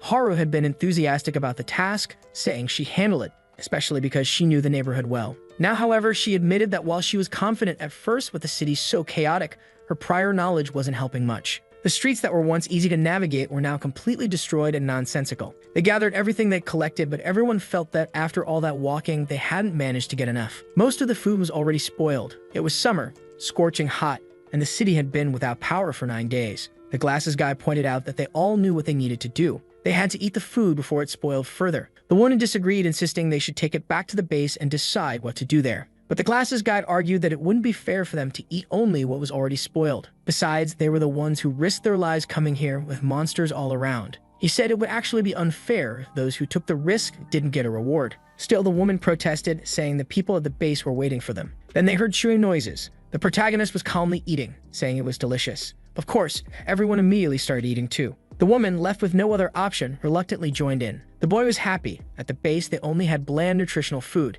At least this was tasty. Just eating it made him feel content. Haru then mentioned that she remembered the first time they met, they had eaten bread together. Back then, she thought he was a complete idiot for not even recognizing what bread was. He paused for a moment, then handed her a bunch of supplies, saying he didn't owe her anything anymore. She was confused and asked what he was talking about. But of course, he was trying to repay her for that day when she said he'd have to pay back 4 times what he received. She stood there puzzled, and he realized she might have forgotten what she'd said. Or maybe, from the beginning, she never intended to get paid back. He thought to himself that she must enjoy losing and called her stupid. Naturally, she snapped back, asking who he thought he was to say something like that. Later, they continued walking. Before all this, the protagonist had warned them about the most important rule of moving on the surface. Don't get discovered by the creatures. If anyone was spotted, they'd have to fight, and before they could take down the first monster, more would already arrive. If that happened, they'd eventually be surrounded by an endless swarm. While recalling this, he noticed something approaching from the rooftop. A creature descended, casting a shadow in front of him. As soon as he saw the shadow, he knew what was coming. The plan to stay undetected had failed. He looked back as the creature landed between them.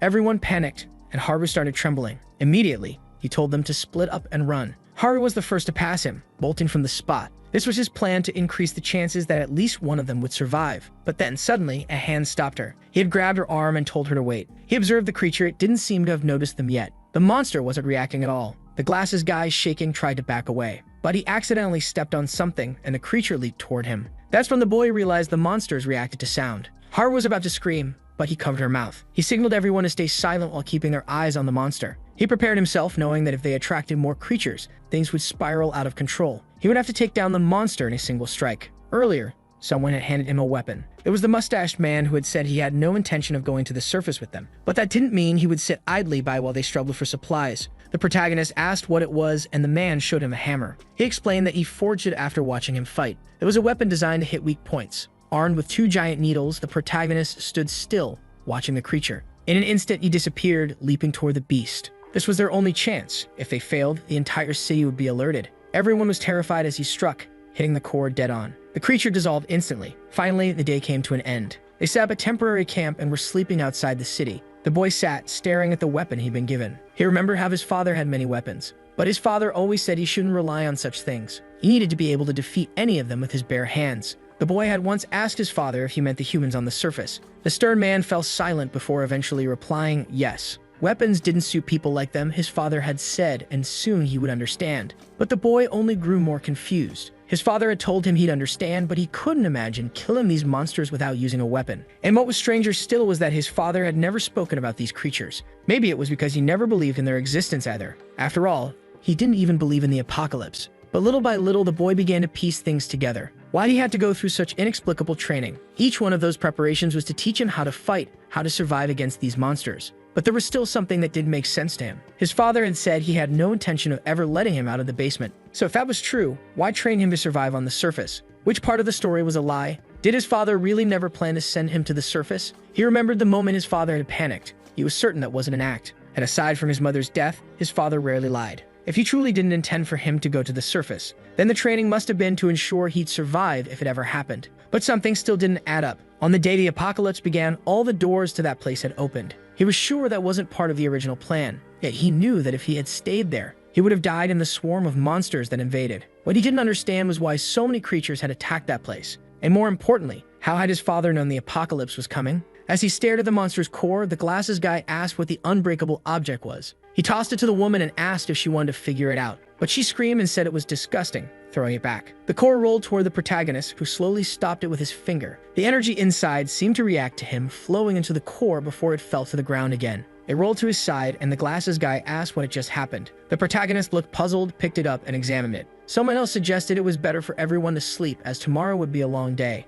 As he looked back at the core, it disintegrated in his hand. Haru lay nearby, silent. She was reflecting on how she tried to run away again, despite promising herself she wouldn't. She remembered the girl she had abandoned and muttered that she needed to apologize to her. The protagonist lay down as well. He seemed to recall his father reading a book, wondering about the memory. He remembered that there had been a time when his father was normal, so long ago that he had forgotten what it was like. The boy asked his father if he wanted to read that book, and his father said yes. It was a story from his homeland, a tale of a hero whose name. But his father's image faded, and the boy woke up to find Haru near him. Actually, far too close. What was she doing? But don't get too excited. Of course, she covered his mouth and trembled, pointing to the side. There was a noise coming from behind the rocks. The two stayed perfectly still, watching. Haru was sweating bullets. What appeared was a little rat. She sighed in relief, muttering that she couldn't believe she got so worried over that. That's when she realized she was on top of him. The protagonist remarked that she was kind of heavy and asked if she could please get off. Furious, she shouted that she wasn't heavy and told him to be quiet. Later, she was observing the city through binoculars. No matter where she looked, it was full of creatures. She called over to him, asking how the map was coming along because they needed to leave. She said it was coming along fine, but reminded him to call her by her name. At that moment, the glasses guy asked what the boy's name was, since no one knew, including them. The protagonist replied that he didn't have a name, having never been called one since he was a child. The woman asked if they should just keep referring to him as you, or if they could give him a name right now. He seemed confused, asking if they were going to name him. Haru suggested calling him Stupid because it would be easy to remember. Caught off guard, the protagonist had no idea what name he wanted. He had never thought about it before. Then he remembered the conversation with his father and the book. Finally, he said they could call him Blue.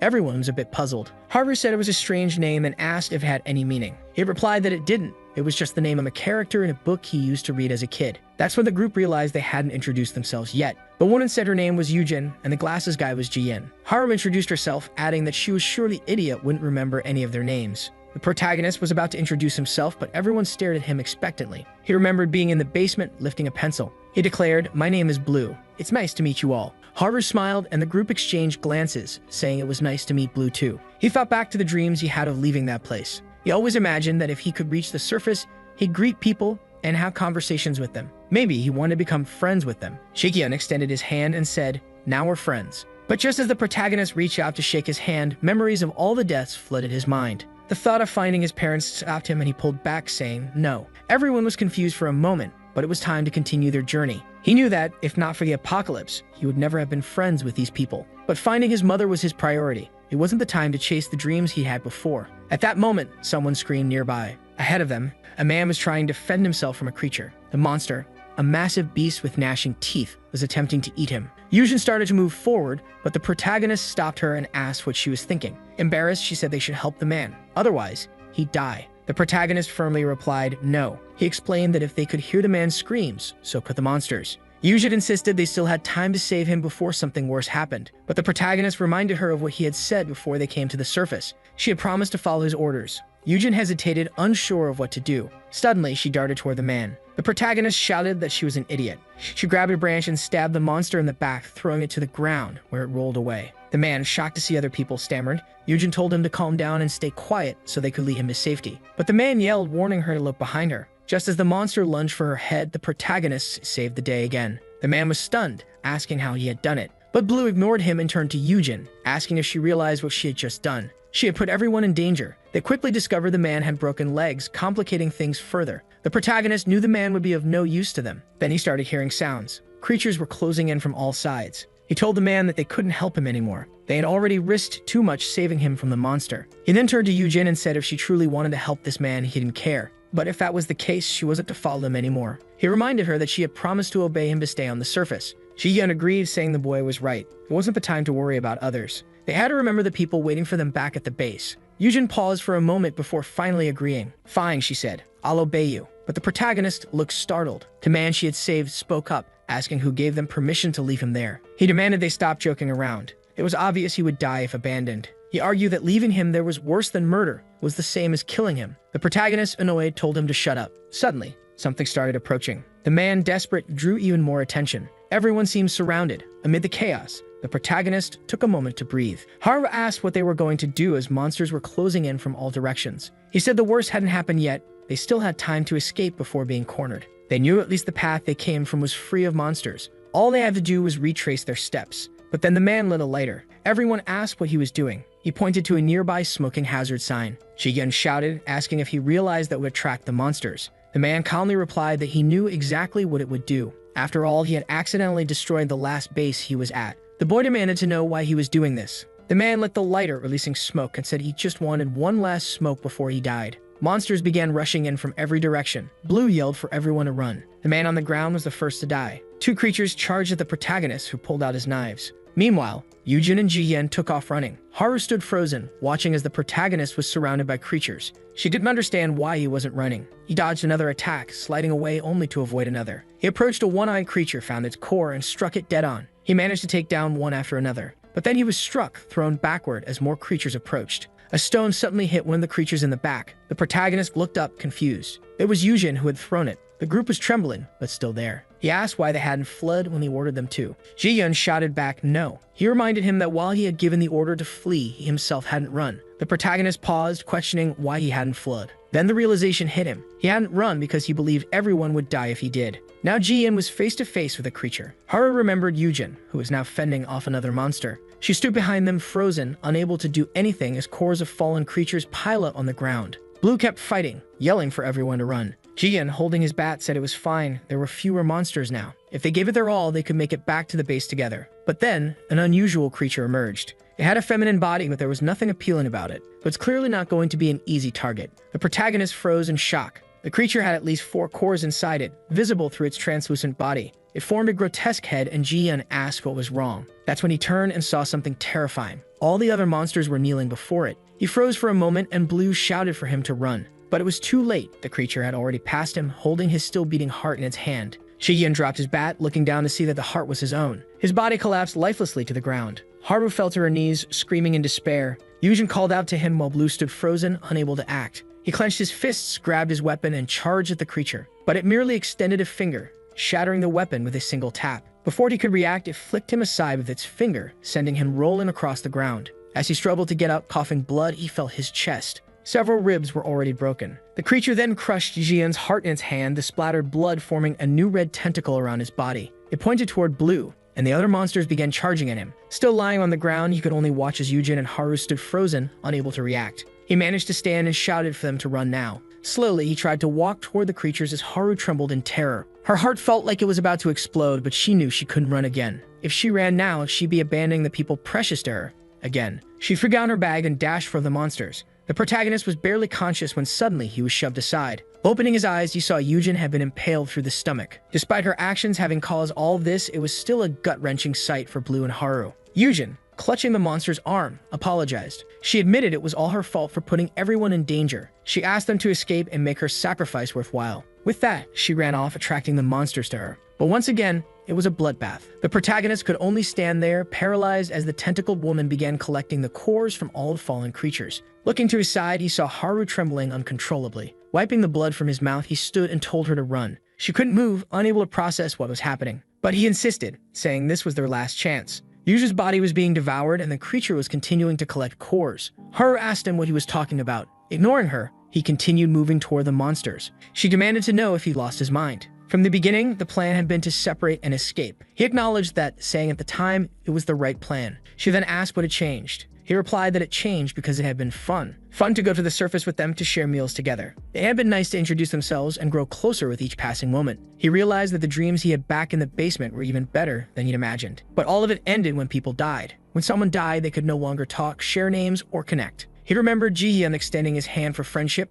and how now that would never happen. He recalled the time in the basement when a woman asked him if he'd ever felt sadness from losing someone precious. At the time, he hadn't understood what she meant, but now he was beginning to comprehend. That's why he wanted Haru to run. He didn't want to see anyone else die. Standing there, Haru stared at him, the bodies of Yujin and Ji-yeon lying in pools of blood. She dropped the wooden stick she'd been holding and began to break down. Once again, she was in the same situation. Shadows of monsters rushed past, just like the day she abandoned her father. And just like that day, Blue turned to her and told her to run. She asked herself why. Why were they saying the same thing? She screamed no. She had decided she wouldn't run away alone anymore. She didn't want to keep living, haunted by the memory of that moment. The moment she abandoned her father. She was terrified even thinking about the way he had looked at her. Her father had been the only one who truly understood her, telling her it was okay to be a coward and that it wasn't her fault. But she abandoned him anyway. That's why she was so scared. Haru was consumed by fear, afraid her father might have hated her in his final moments. The protagonist laughed and said he knew it. She was the kind of person who liked to lose. Haru stood still as shadows rushed past her, and the protagonist smiled, just like her father had. That's when she realized even in his last moments, she was certain her father still loved her. She remembered when he held out his pinky and told her she wouldn't cry anymore. Whenever she thought of herself as a coward, she extended her pinky, saying she understood. They locked pinkies, and she was enveloped in shadows. Blue stood motionless. Amid the darkness, Haru asked, "Didn't I already tell you?" But he insisted again, telling her to retreat, reminding her he had already warned her. Everything would be over if she died, and he didn't want to see anyone else die. But she continued moving forward and asked, "Who said I'm going to die?" She declared she would survive no matter what. She threw a can of gasoline to the ground, smashing it under her foot. She said she'd keep living, sharing conversations with him, and calling each other by their names. The protagonist had no idea what she was doing. Then she pulled out a lighter and said, "This is how we'll become friends." When she lit it, the creatures turned their attention to her. He asked what she thought she was doing, but she simply replied, "Don't give up. You had to keep living no matter what." She dropped the lighter, saying she had always run to save herself. But from this moment on, she was going to run for others. With her feet engulfed in flames, the creatures began closing in as she shouted back,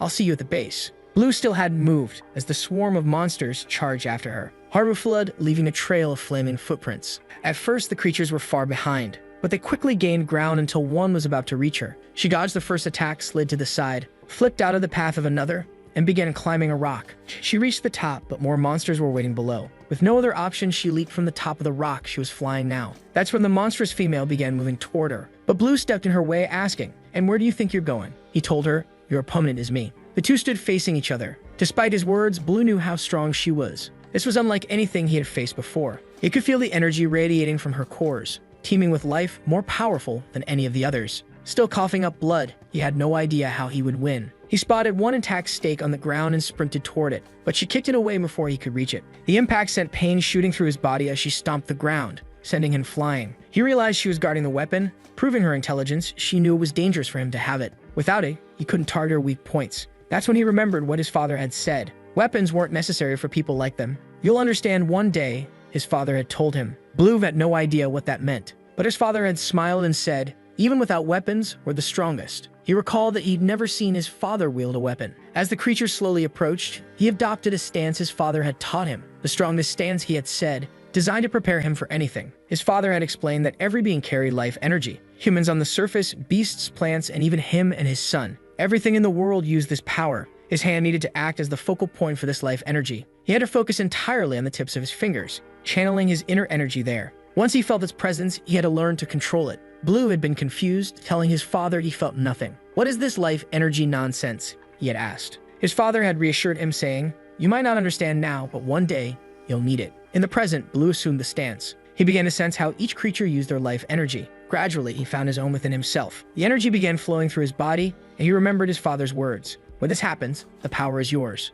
Blue felt a strange, warm sensation, as if his entire body were on fire. He recalled asking his father what would change when he used his power. His father had answered, "You'll be able to move just a little. A tiny bit, almost like how I move." The female monster was now right behind him. Suddenly, he turned, delivering a punch directly into her arm and abdomen. Blue's punch struck deep into the creature, sending it hurtling backward. The monster was dragged along the ground, trembling. Even though it had no eyes, it was clear that the damn thing was surprised. The protagonist was finally able to see every movement of the creature. His body was now fast enough to react to all of it. Even the slightest movement of a rock nearby was noticeable. It felt as if everything around them had slowed down. The problem was that it hurt like hell. His entire body felt like it was burning, and his blood vessels were on fire. But at least now he was sure he could fight her head-on. The creature prepared itself and charged at him again. Blue focused once more and managed to dodge the kick. But he quickly realized there was another one following right after. He tried to block it with his arm, but she grabbed him instead. She swung him through the air and threw him far away. Mid-air, he managed to adjust himself, but she still reached him in time to land another kick. He was launched backward,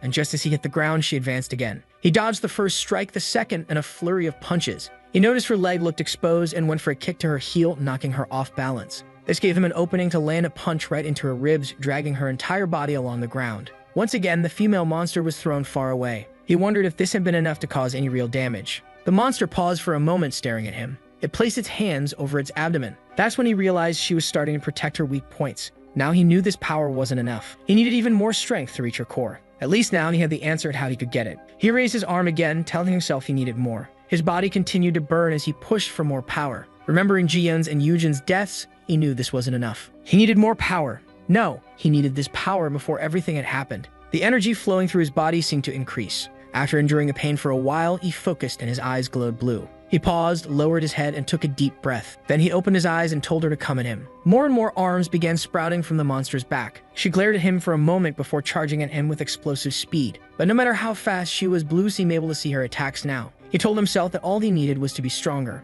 As he opened his fists, several seeds fell to the ground. He had torn a hole through the creature. As she began to disintegrate, he muttered that if he had been stronger, no one would have been hurt. But that attack came at a cost and he collapsed to the ground in excruciating pain. As he struggled to get up, he noticed a shadow next to him. The monster wasn't dead yet. Above the hold he had created, a single core remained intact. The monster grabbed Ji-Yun's and Yujin's bodies. Blue shouted at her to stop and to let them go. But she pulled their bodies close and her wounds began to regenerate. In the next moment, she was holding him by the neck. He tried to pry her arm off, but it was no use. Suddenly, a mouth appeared on her face and she began to smile. Looking behind the creature, he saw the two lifeless bodies. Unfortunately, he no longer knew what to do. He was becoming disoriented and could no longer make any decisions. Falling into a void, he had only one thought. It felt as though he was being absorbed by something as he thought, "All I want is to kill that monster." Suddenly, the creature's expression changed. The protagonist was staring at her with a glowing red eye. He grabbed her arm again. The monster looked terrified, as if being pulled into a dark abyss. She couldn't free herself as he continued crushing her arm. Finally, she pulled away, leaving behind a stump where her arm had been. He destroyed the remaining pieces of her hand.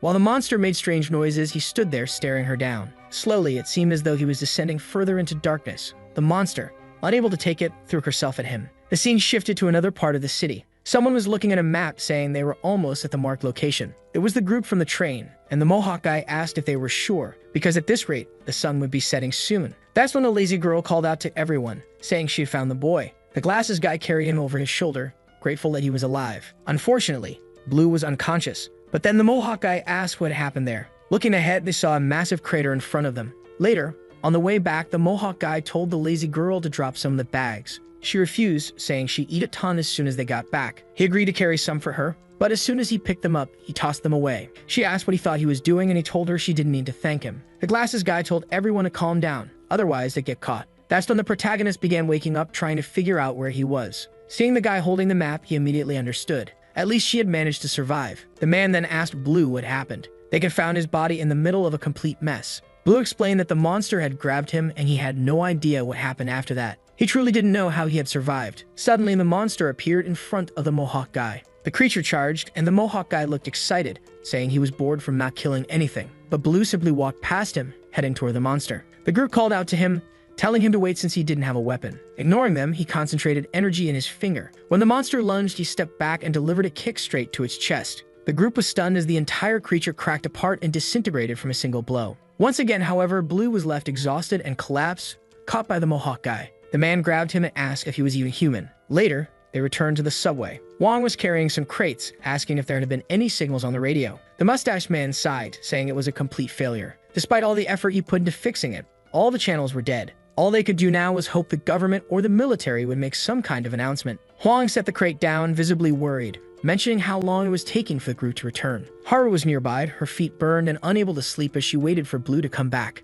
The mustache man's expression suddenly changed and he said, "They're finally back." Haru looked to the side and immediately saw the boy. He was with the others who had survived. The moment she saw him, she ran and hugged him tightly. Blue could barely keep his eyes open, but she thanked God he was still alive. Even though she had run away, he had survived. The rest of the group collapsed onto the floor, exhausted, but at least they had brought back supplies. The first expedition yielded enough food for 7 days and some medicine. The others were conflicted. The Mohawk guy had brought back the bodies of Yujin and Ji-Yun. Considering it had taken 2 sacrifices to secure those supplies, it hadn't been a profitable trip. Later, when Blue woke up, Haru asked if he was okay. He smiled and said he was fine and that he'd had a dream where someone gave him a warm hug. She laughed, saying it was just a silly dream. Then he noticed her burned feet. Haru dismissed it, saying he was much worse off than her. She added that he'd recover fully in a few days, suspecting he might actually be a monster. He chuckled, saying he just healed quickly. The two smiled at each other like fools. Haru then commented that he was the exact opposite of her. While she always ran, he always chose to fight. Even back then, she had wanted to deny her cowardice and her desire to hide.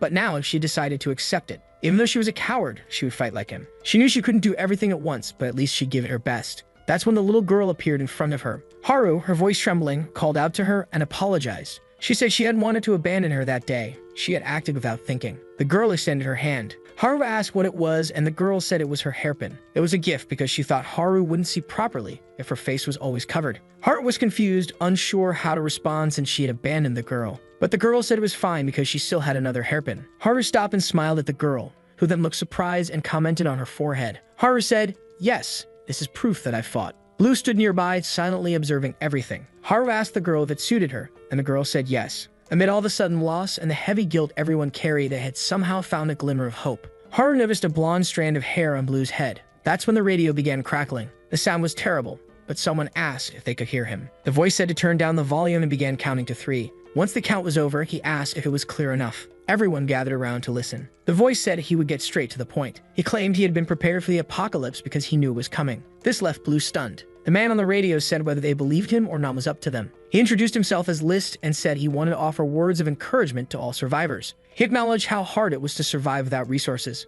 That's why he wanted to propose something to everyone still alive. The plan was to share their locations with one another. If humans wanted to survive these monsters, they had to unite. And the only way to do that was by sharing their locations. But how would they figure something like that out? Of course, List expected no one to be foolish enough to light a bonfire and attract the creatures. He advised everyone to use flashlights if they needed illumination, as the creatures weren't sensitive to artificial light. At midnight, everyone was to head to the rooftops. By midnight, they were all there. The first light lit up and Haru was amazed. All of the city, lights began to appear. That's when they realized there were still many people out there. They weren't the only ones who had survived. The group then suggested to Blue that if this List guy knew about the apocalypse beforehand, he might be connected to his father. The mustache man said he was probably telling the truth. The apocalypse hadn't even started a month ago, and it would have been impossible for anyone to modify radios to military-grade standards in such a short time. Even someone skilled would need at least a month and a half to do so. Blue now realized his father wasn't the only one who knew the apocalypse was coming. This meant List might also know where his mother had gone. List's voice on the radio continued, saying his location was where the brightest light could be seen. He urged everyone to survive. Blue was already putting on his gear, ready to leave. The Mohawk guy stopped him, asking if he really planned to leave without telling anyone. That was exactly Blue's plan, and he told the man not to follow him. He was fine alone.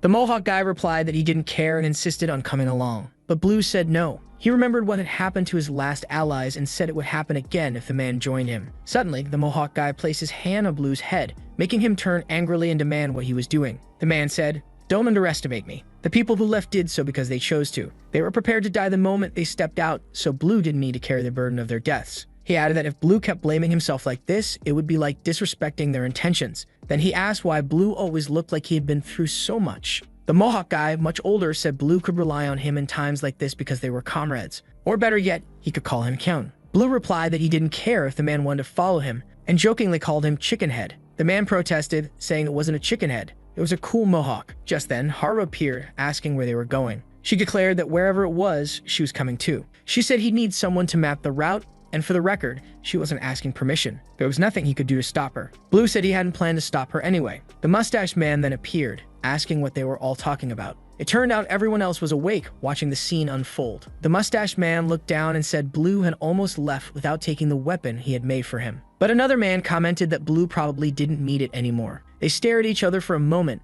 and the man said Blue continued to impress him. The first time he saw him, Blue easily knocked out an older man. Then he witnessed him defeat a monster everyone thought was impossible. Now he'd heard rumors that Blue was moving in ways no normal human could. What he wanted to know was who or what Blue really was, and what he would show them next. Later, the Mohawk guy asked if all he had to do was make a certain gesture to become as strong as Blue. He punched a wall, immediately regretting it, and accused Blue of lying. But Blue assured him it was real. He just didn't fully understand how it worked. He explained that you had to sense a life force. The group asked what that even meant. He explained it was energy within the body, but no one seemed to grasp it. Blue wondered how he had managed to feel the life force back then. That's when he heard a sound. He told everyone to stop. There was something nearby. Haru, frightened, asked if it was a monster and whether they should run. But Blue knew it wasn't a monster. That kind of presence could only belong to a human. A woman emerged, asking for help, saying she had been running from creatures after her family had been crushed by monsters. She begged them to save her, promising to grant them a wish, anything they wanted. The Mohawk guy, obviously intrigued, asked anything. Embarrassed,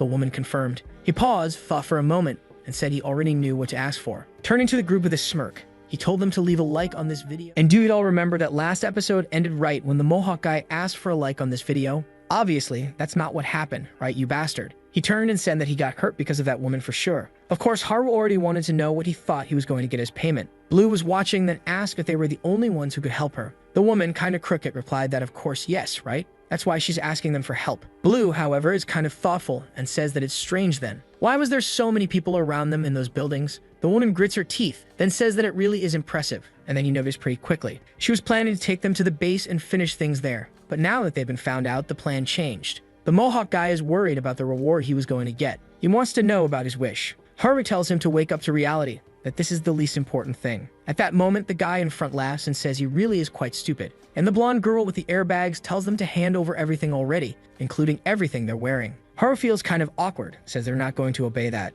But when she looks to the side, Blue and the Mohawk guy were already undressing Man. She gets kind of embarrassed and asks why they're obeying them. Our boy isn't doing anything, and the blonde tells Haru to strip too if she doesn't want to die. Man, she's shaking and look at those crazy guys' faces with their tongues out. Then one of them tells the Mohawk guy to come closer and hand over the stuff already, including putting the weapon on the ground. But suddenly, the jacket falls from his hand right in front of the guy. The guy is about to say that it looks like he's too scared to hold it properly. Well, man, he takes a solid kick right to the chin. That's it, the Mohawk guy is already behind him taking off his jacket, saying he's the one who's gonna keep these clothes now. He asks Blue if it looks good on him, and Blue's already there stretching Man. The blonde obviously says they're a bunch of idiots, and tells everyone to kill them quickly before the monsters come. The poor guy comes from the side with a knife, saying he was going to take care of that kid first. Poor guy. Blue didn't even have to try hard, took one step back, punched him in the chest, hit the knife with his closed hand, and pinned the guy to the wall. The woman's there not understanding what's going on, while the Mohawk guy is having fun hitting everyone's head with a bat. She keeps screaming and asking why they're getting beat up, says it's just two people. Then she gives the order to grab that girl already to use her as a hostage.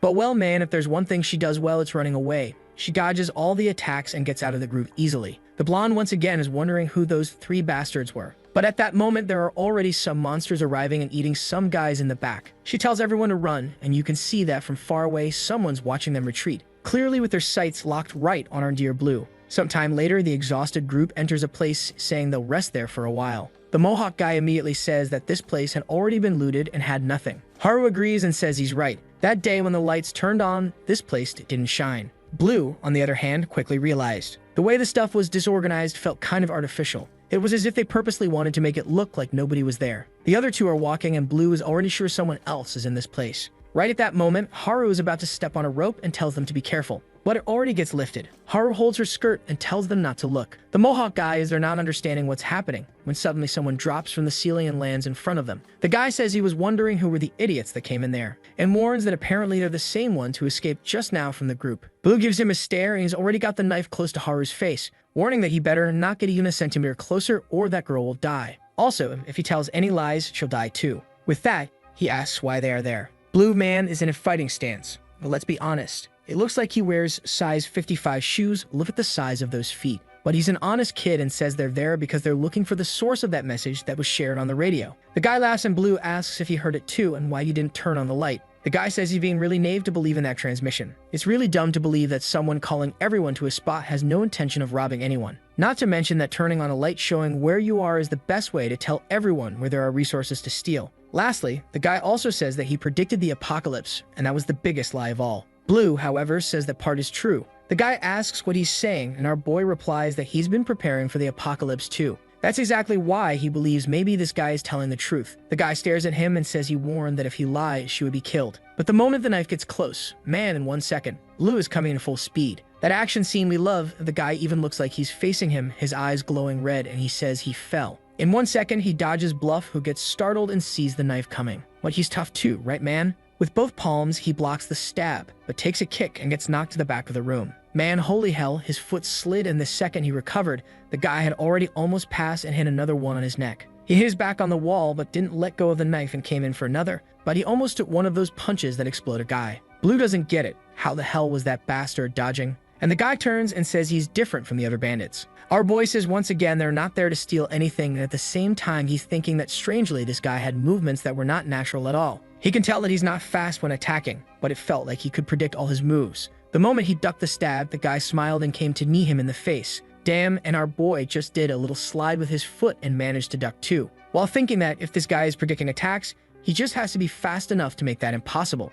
Even then, the guy dodges another punch, then another, then a kick. And Blue realizes that little by little, blow by blow, he's getting closer and closer to beating this guy. The guy's eyes are getting more and more red, and in front of him he could see the possible trajectory of Blue's next attack. Once again he dodges, surprising our boy, and manages to come in and stab. While all this mess is going on, the monsters are right there at the window, man, just watching. The two were staring each other down, and once again the guy charges. Blue still can't understand why this guy was so determined to take this all the way. The problem is, if he hits too hard and breaks the floor or something like that, the monsters in the area will end up getting drawn in. But a small movement also wasn't enough to get close to the guy. So he decides that he's gonna have to finish this faster. He pulls back and gets ready for an explosive attack, man. And as always, look at his giant foot, size 55. The white-haired guy looked a bit confused seeing him getting ready, until the tip of his finger glowed blue. In a second, man, he only saw 3 slashes and a flash of light, and Blue was already behind him, had stolen the knife and told him to stay real quiet. The poor guy couldn't understand anything that had just happened. Next scene, he's freeing his friends while the guy is stuck on the floor, asking if he's going to be killed. Haru and the Mohawk guy look at each other, and without saying a word, they turn to the boy.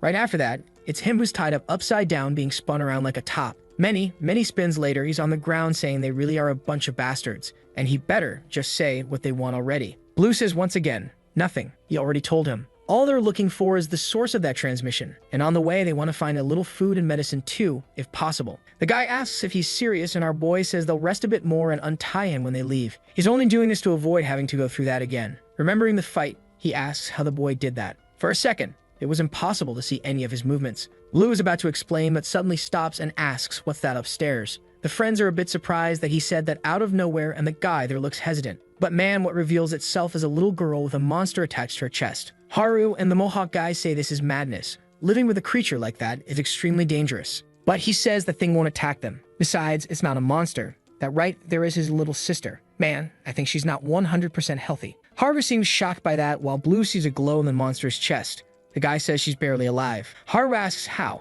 and he says that with those injuries she should already be dead. But his theory is that her life is being extended because of that monster. The creature survives by feeding on what's left and keeps her alive at the same time. Haru, however, says the obvious. It's not like she's really living. That to her, it's much more miserable than dying. And the Mohawk guy asks why he's letting her go through that if you could just take the monster out. The guy explains that he already tried, but it's rooted so deeply into her body that it's impossible. Right then, the Mohawk guy turns with wide eyes and asks why he hasn't killed it yet. The guy laughs and asks, how do you kill a monster? The Mohawk guy turns to Blue and says that every monster has a core, so you just have to hit it dead on. Our boy says yeah, that's true. But the guy laughs and says they're joking. Stuff like that doesn't exist. He already tried everything and did things they couldn't even imagine. That monster definitely doesn't have any kind of core. Then Blue says that he's not lying. That monster didn't have any core in its body. Right then, the guy tells them to leave immediately. Haru is about to scold him, asking if he wants to get beaten again. But Blue just cuts the ropes and says they're leaving. What the hell? In just a second, they're already outside and had already said goodbye, man. The guy's even a bit surprised, watching from a distance. Sometime later, he sits beside his sister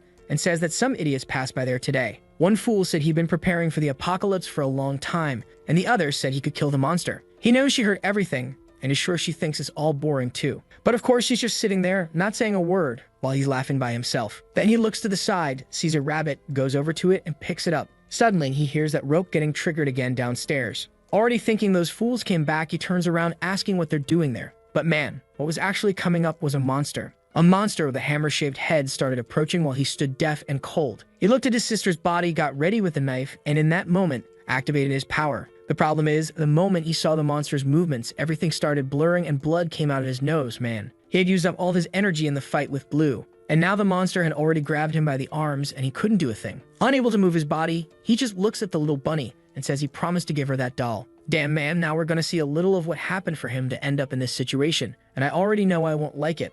I'll be sad as hell. There he was on the street, all cheerful and bouncy, carrying the teddy bear. His sister had called asking when he'd arrive, that things would start at 11 in the morning. He says not to worry, he'd never be late. The chances of him predicting something wrong were 0. That's because he had something no one else had. In the middle of a chess match, the chubby guy is hesitant about what move to make. But for Gu Jin, everything was easy, and he could see every single possibility. Right after that, it's announced that he's the grand winner. But he didn't seem very excited. The interviewer asks why he's not happy with such an incredible victory, to which he says he already knew he'd win. This is all part of a news story being broadcast about him on TV, man. And his sister is telling him to come home already, and he says he's on his way. At some point, Gujin realized he had this ability and it wasn't even hard to activate. All he had to do was combine the 5 senses and create a simulation in his head, from the air temperature to what was in front of him and the sounds around. With simple info like that, he could even dodge a motorcycle coming to run him over with ease. He falls to the ground calmly and someone comes over, hesitantly asking if he's really okay. His nose was bleeding, right? And he explains that the more he uses this ability, the more worn out he gets. And obviously, he suffers from a strong headache. He keeps walking and his sister says she heard a loud bang, but he says it was nothing. She doesn't need to worry. And if she wants to know where he went and what he bought, on the calendar you could see it was her birthday, and he says it's nothing much. But suddenly, the call starts to static. From 1 second to the next, the sun is completely covered. Birds start flying off, man, and everyone looks up. You already know what happened. It was right when the invasion began. Staring at the monsters descending, it was the first time he couldn't anticipate what was happening. What were those deformed, mysterious creatures approaching the ground? Was this happening all over the world or just where he was? The internet wasn't working, and that's when the first creature stepped on the ground and everything shook. A strong wind swept through the city streets, and when he looked again, the entire place was already overrun by monsters. Everyone being grabbed and killed, while he's just staring at the little bunny in his hand. Man, he's out of his mind. He keeps walking forward, wondering what their reason is, and if they're only here to kill humans. That's when he noticed that they also seemed to be eating, so just attacking wasn't the only objective. Maybe it was about consuming any living creature, or maybe all of it was just a means to the same end, survival. A monster shows up in front of him, but with a prediction, man, he dodges. Damn, the kid's really tough, man. He kept moving forward, just staring and dodging. At the same time, he's thinking that he only needs to walk another 50 meters to confirm his sister's safety. But man, that's when he saw something coming from the sky that crashed directly into the second floor of the house. At that moment, his expression changed. As always, he started taking into account the air temperature, what he could see, the sounds around him. Based on all those factors, he knew exactly what was going to happen. And when he got up there, man, there was his sister, already being devoured by the monster. Even so, he didn't react with surprise since he had already anticipated that this would happen. In the same second, he grabbed the knife and started cutting the creature. But it didn't matter how deep the cut was or if he sliced it apart, it regenerated. And here, we are the next day. Suddenly, the planet that brought these monsters disappeared, but they kept roaming the earth. He fortified the house to avoid being found. The only thing that was incomprehensible to him in that situation was that his sister's heart was still beating. He knew she should have died because of that injury, but somehow, the monster was surviving and keeping her alive like a parasite. While the creature chewed there, every now and then his sister reacted and screamed in pain. The problem is, he already tried removing that monster from her, and the creature just regenerated. But until now, he'd only tried one method. The goal was definitely to remove that creature, no matter the cost. Currently, the biggest issue is the regeneration speed. But even a monster like that has to have a limit on how fast it can regenerate. Besides, where was it getting the energy to regenerate? Maybe all these monsters need to consume other organisms. But he noticed that in some attacks, some of them weren't feeding on humans. Still, all of them seem to repeat the same actions. A monster grabs a woman's arm, she had red hair, and then when it leaves, her hair is black. I didn't quite understand, but our dear Gu Jin, the king of prediction, managed to. And his plan is to get that creature to enter a loop of consuming its own energy. Since it has no source, it'll end up self-consuming and disappearing. The problem is, even after 5 days non-stop attacking the creature, it was still regenerating the same. He then asks his sister to just hold on a little longer, that soon he'll remove that monster from her. He needed a better and more definitive alternative, so he starts studying and researching about the creatures, trying to understand if there's some way to suppress the regeneration. He discovered that the monsters are attracted to fire within a 300-meter radius, which made it clear that fire wasn't an option since it was too dangerous. Sometime later, sitting beside his sister, he says that with binoculars he saw something very interesting. He got acid from a processing plant in the area and found out that it significantly delayed the monster's recovery. The problem is, even then, it still wasn't enough to kill the creatures. With a bag of supplies, he says that today some bandits tried to rob the place, but fell into the traps like fools and he handled it easily. Sometime later, he used the acid and the knife to dissect the monster and try to find some kind of heart or core, but there was nothing. He tried to freeze it to death with liquid nitrogen, but failed. He tried filling it with needles to see if he could trigger any contraction, tried using electricity, but nothing worked. Now out of hope, he says he doesn't know anymore how to free her from that pain. Not even he could come up with any more ideas to end this. He asks if she's listening and tells her to send a signal. That's when the rope got triggered, the one where the Mohawk guy and Haru were captured. But now, back in the present, he knows he won't be able to kill this monster, and he also won't be able to free his sister from this suffering. His eyes begin to close while he can't see any more possibilities. But then, someone came running from downstairs. Man, look how our boy shows up all swag, hanging upside down. When Gujin takes a look, our boy is already activating the little blue finger. In a second, he's already behind, taps the monster's back, and it disintegrates. Gujin gets dropped and just lies there while our boy looks at the core. In that moment, he starts seeing a billion possibilities or whatever, man. But as soon as he hits the ground, he already tells Blue to talk. How did you do that? Haru and the Mohawk guy arrive saying they forgot their backpack and came to get it, but didn't think they'd run into the monster. Blue then explains that all you have to do is hit the core, right? Even though he knows he can't see it. Gujin then says yes, he can. He's surprised by our guy and explains that he doesn't know why, but now that he saw him kill that monster, he can see it. A strange energy source coming from his sister's body that he couldn't see before. That's probably the core of the monster they were talking about. The Mohawk guy is impressed, saying he's been trying for days to see that thing and couldn't see anything. But Gujin, though, wonders why the core was inside his sister's body itself. Right then, he already understands that, in other words, it meant he'd have to kill her. Blue explains that yes, to be more precise, as long as his sister's heart keeps beating, the monster won't die. Her body was just being used as a host so it could feed. Worse, the sister still shows expressions and reacts to the pain man. What a cursed monster. But then Gujin says it's okay. He's going to finish it with his own hands. The others stay in the next room. He goes over to her, puts the bunny beside her, and wishes her a happy birthday. Damn, don't break me like this. With that, he strikes the core dead on, and the monster dissolves. He stares at his trembling hands and starts remembering all the moments they shared. Gujin sits there laughing alone for a long time, until suddenly he points the blade at himself. Don't do it, my boy. But right then, someone thanks him, guys. It was his sister. She was right there with her eyes open. He asks if she's been listening to everything all this time. She says yes, and that he doesn't have to keep pretending he's okay. Gujin is frozen, saying he has no idea what else he has to do. Right after, we see him going down to talk with the group, while remembering that she told him he should do whatever he wanted to do. His expression hardens. Out in the street, surrounded by creatures, he remembers what he told her. What he wanted was to kill those responsible for what happened to her. She says that's okay then. He should give it his all to survive, and then avenge her death. Blue charges at the creature, while the Mohawk guy is waiting for another one. But there's a third one coming from behind, going for a hit straight to the back of the neck. But man, since it's glowing red, you already know. It's Gujin predicting, landing a clean hit on the core. Just before that, he introduced himself to the group and said he'd be going with them. Meanwhile, back at the underground base, the sleepyhead is asleep, until she hears footsteps of someone approaching, and when she looks, she sees the badass squad arriving man. She is happy seeing everyone, asks who the extra person is. Gujin introduces himself and says he can just be called Jin. After getting organized, Haru says they found enough food for a week, along with the medicine the old man was asking for. The old man says that's perfect. They were almost out of antibiotics. She also explains they made a big map of the region. Looks like they managed to cover half the path to the station. The problem is that now there's a giant rock in the middle of a street, and it won't be easy to get through. That's when Jin says this base they have is really pretty good. It meets a lot of the necessary qualifications. The strangest part is that they still haven't been attacked by other survivor groups. The little yellow mustache guy asks if there are other groups that big, and he says yes. From what he's observed, there are at least 3 groups as big as theirs, or even bigger. One of them is known for trying to rob people, and it's exactly the one that attacked them. The Mohawk guy remembers it's that group that promised him a wish and didn't keep it. Haru says those guys are really weird,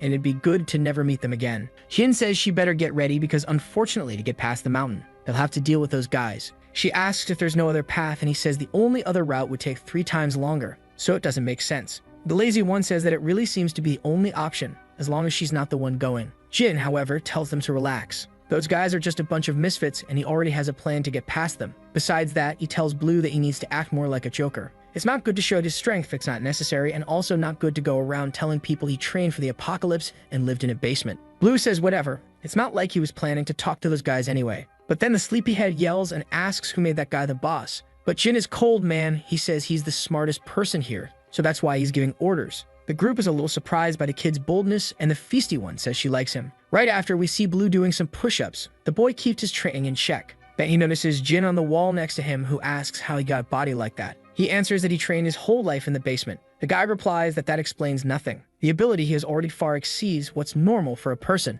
Blue says it's just because everyone else is too weak. Jin's curious, wants to know what his daily training was like, how he lived, what he practiced. But man, Blue just tells him to stop talking and quit being annoying. The guy keeps asking anyway, wanting to know what he used to eat there. Then our protagonist says he purposely came to this corner to be alone. So how did he find him? Jin explains he followed his light. It's something he's been able to see since that day. The moment he started seeing the cores, he also started seeing this strange light. Blue says that must be the energy of life. That's what his dad used to call it. Jin wants to know, of course. How did his father know about all this? Our boy is drinking water without responding while Jin bombards him with questions, saying he wants to understand this dad of his. The whole thing about building a bunker under the city and training his whole life. It's extremely hard to rationalize or understand what his plans were, even though the guy says his dad was kinda crazy in the head. Our protagonist then says he wasn't always like that. In the beginning, when he was very young, he felt like he really was a father, a real one. He used to talk about the surface and how soon he'd be able to go out, about how they'd live up there and the dreams they'd build. But at some point,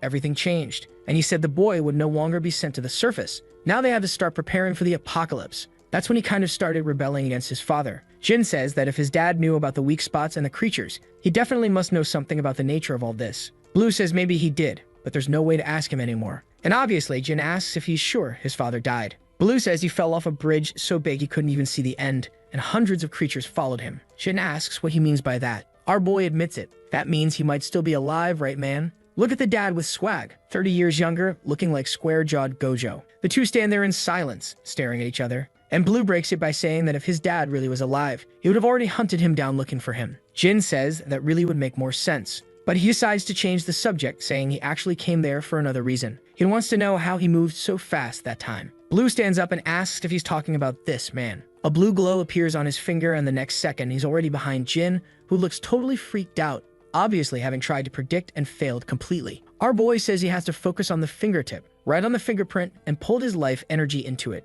The problem is, it's a feeling that's kind of hard to grasp, but Jin says he can already feel it. His hand is shaking and he says he remembers it clearly. The moment that monster grabbed his arm, he felt his life energy being pulled away. And now, man, he's trying to activate it in his fingertip, but not much is happening. Blood's already coming from his nose, and Blue asks if he's okay. He replies that yes, he's fine and that he can do it. He needed power to kill all those monsters. He keeps pushing himself while remembering the moment when Blue killed the creature and revealed the core of the predictions happening, and he looks back, saying he needs that power, the power that creates possibilities just like him. But all that effort results in a black screen. He passes out all twisted and drops to the ground. Our boy doesn't even catch the poor guy, just leaves him head down on the asphalt. Next scene, he wakes up all crooked and the doctor asks if he's okay, saying he had a terrible fever. The boy can barely open his eyes and the Mohawk guy is already yelling at him to get out of his bed. At the same time, Blue shows up. The boy's in fresh new clothes, not the old ones, and tells Jin that in that little attempt of his, he was passed out for 3 hours. Clenching his fists, he just admits he still can't use that power. Sometime later, he goes to talk with the guy with the little mustache who makes weapons. The guy says that when Blue asked for a weapon, he made one that was perfect for hitting the creature's weak points.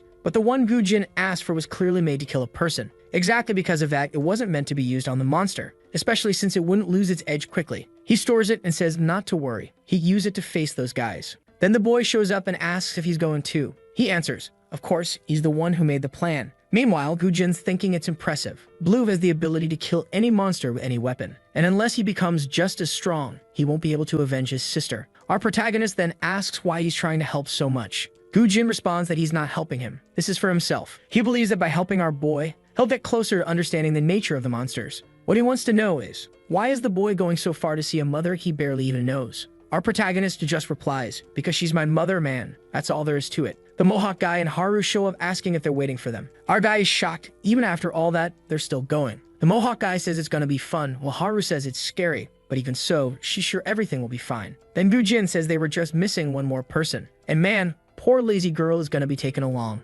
Let's just hope she doesn't mess things up this time. Damn Ji-yun. The doctor's just standing there watching, wishing them a good trip and asking them to come back safe. Outside, narration says that monsters have appeared on the surface and now each person has their own reason to keep trying to live. Some didn't want to run from the past, and others were just in it for fun. Some were out for revenge for their family, and one of them was looking for someone precious. And because of all those goals together, they had to keep moving to stay alive. The giant wall loomed just ahead, and man, on the other side, there were some huge monsters. Better not cross right now. In a building nearby, someone's asking if she not only lost them, but also let some people die. It's the round-offer girl trying to explain that the people they ran into were very different. Normally, anyone would have fallen for that trap. She doesn't know how, but they notice everything really fast. There was a Mohawk guy who beat up everyone, a tall girl who ran off, and one they couldn't even land a hit on. The people are making excuses when suddenly, the scalpel. Whoa, man, right to the head of the guy. I thought it was going to stop like a centimeter away, but no, he actually dropped dead. And that crazy white-haired girl says he was screaming too much. Another one next to her asks if she's not afraid those people might come back and attack them. She replies, no way in hell unless they're totally insane. After all, that's their hideout. If they attack there, then what? Would she end up eating all of them? That damn carnivore even looks like a buff female version of Jin, doesn't she? Look at her. And speaking of him, he's going over the plan, explaining that they have to reach the other side of those guys' territory. Obviously, the idea was to avoid any trouble, but they have to pass through 3 zones before reaching the destination. The Mohawk guy is celebrating, saying it's infiltration time, while Haru is already sure monsters are going to show up. Blue then says he doubts things are going to be that easy. If he were alone, maybe he could guarantee it. But with so many people, it was impossible for them to pass through such a large area without being spotted. Jin, however, says he guarantees it. All they had to do was follow his plan, and no one would be discovered. Then the Mohawk guy asks Blue if he thinks that if they also got captured by a creature like Gujin did, they would start seeing the life force too. Blue says yes, that seems to be how Gujin saw it, but our boy is the only one who kind of has that talent naturally. In the same line of thought as the Mohawk guy, Ji-Yun, of course, is already trying to sneak off until Gujin asks where she thinks she's going. Man, the bandits' territory they'd be dealing with was in that direction. He tells everyone to follow him. He'll lead the way up front. They would communicate only with signals, since there's the risk of getting caught. He makes a gun signal with his hand and says it means that if they see the enemy, they keep hiding and escaping. The signal with 2 fingers and a slicing motion means they're going to attack, but that signal would only be given when absolutely necessary. The thumbs up meant retreat. Also, if in any conversation he touched his own chin, that meant he was lying. Blue's a little confused, wanting to know when exactly he used that signal. Gujin responds that he doesn't know either. He hopes he doesn't have to, but it's good they know it exists.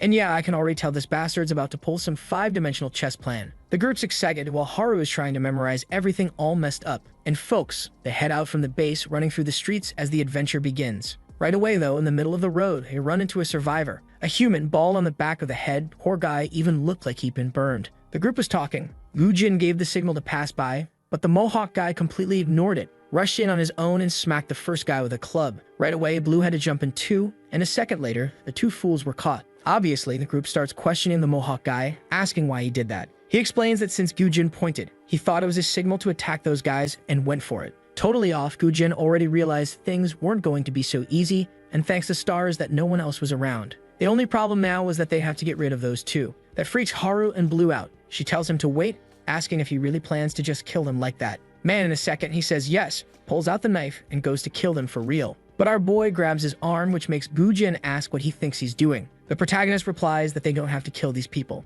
Gujin then says he finds that strange. He thought he and Blue were the same. Was he feeling guilty for killing them or what? You have to know those guys were raiders, and they would kill them without hesitation if the roles were reversed. Blue says he understands that it's the easiest way to avoid future trouble, but they didn't want to kill them like that. For some reason, every time he felt death close by, he had a strange feeling in his chest. But man, Gujin just asks if he really wants to ruin the mission over something that trivial. If they told anyone that they were infiltrating those territories, the mission would become extremely difficult, even for him, who's trying to find his mother. Our boy says there's a way to get out without killing them. They just have to leave the place before they wake up. Haru and the Mohawk guy cheer, saying, yeah, it's better if they leave right away before the guys wake up. That way, everything's fine. And so the boys let go of Gujin's arm, who simply put his weapon away and turned around saying that it was fine. They were leaving. But the guy turned back, saying he was disappointed. He had imagined Blue's motivation was stronger than that. The team kept moving forward, always running into people, and Haru had already noticed that the further they went, the worse things were getting. Suddenly, they were walking when someone asked who they were. When they turned around, a guy carrying a wooden plank said he had never seen those tricksters around there.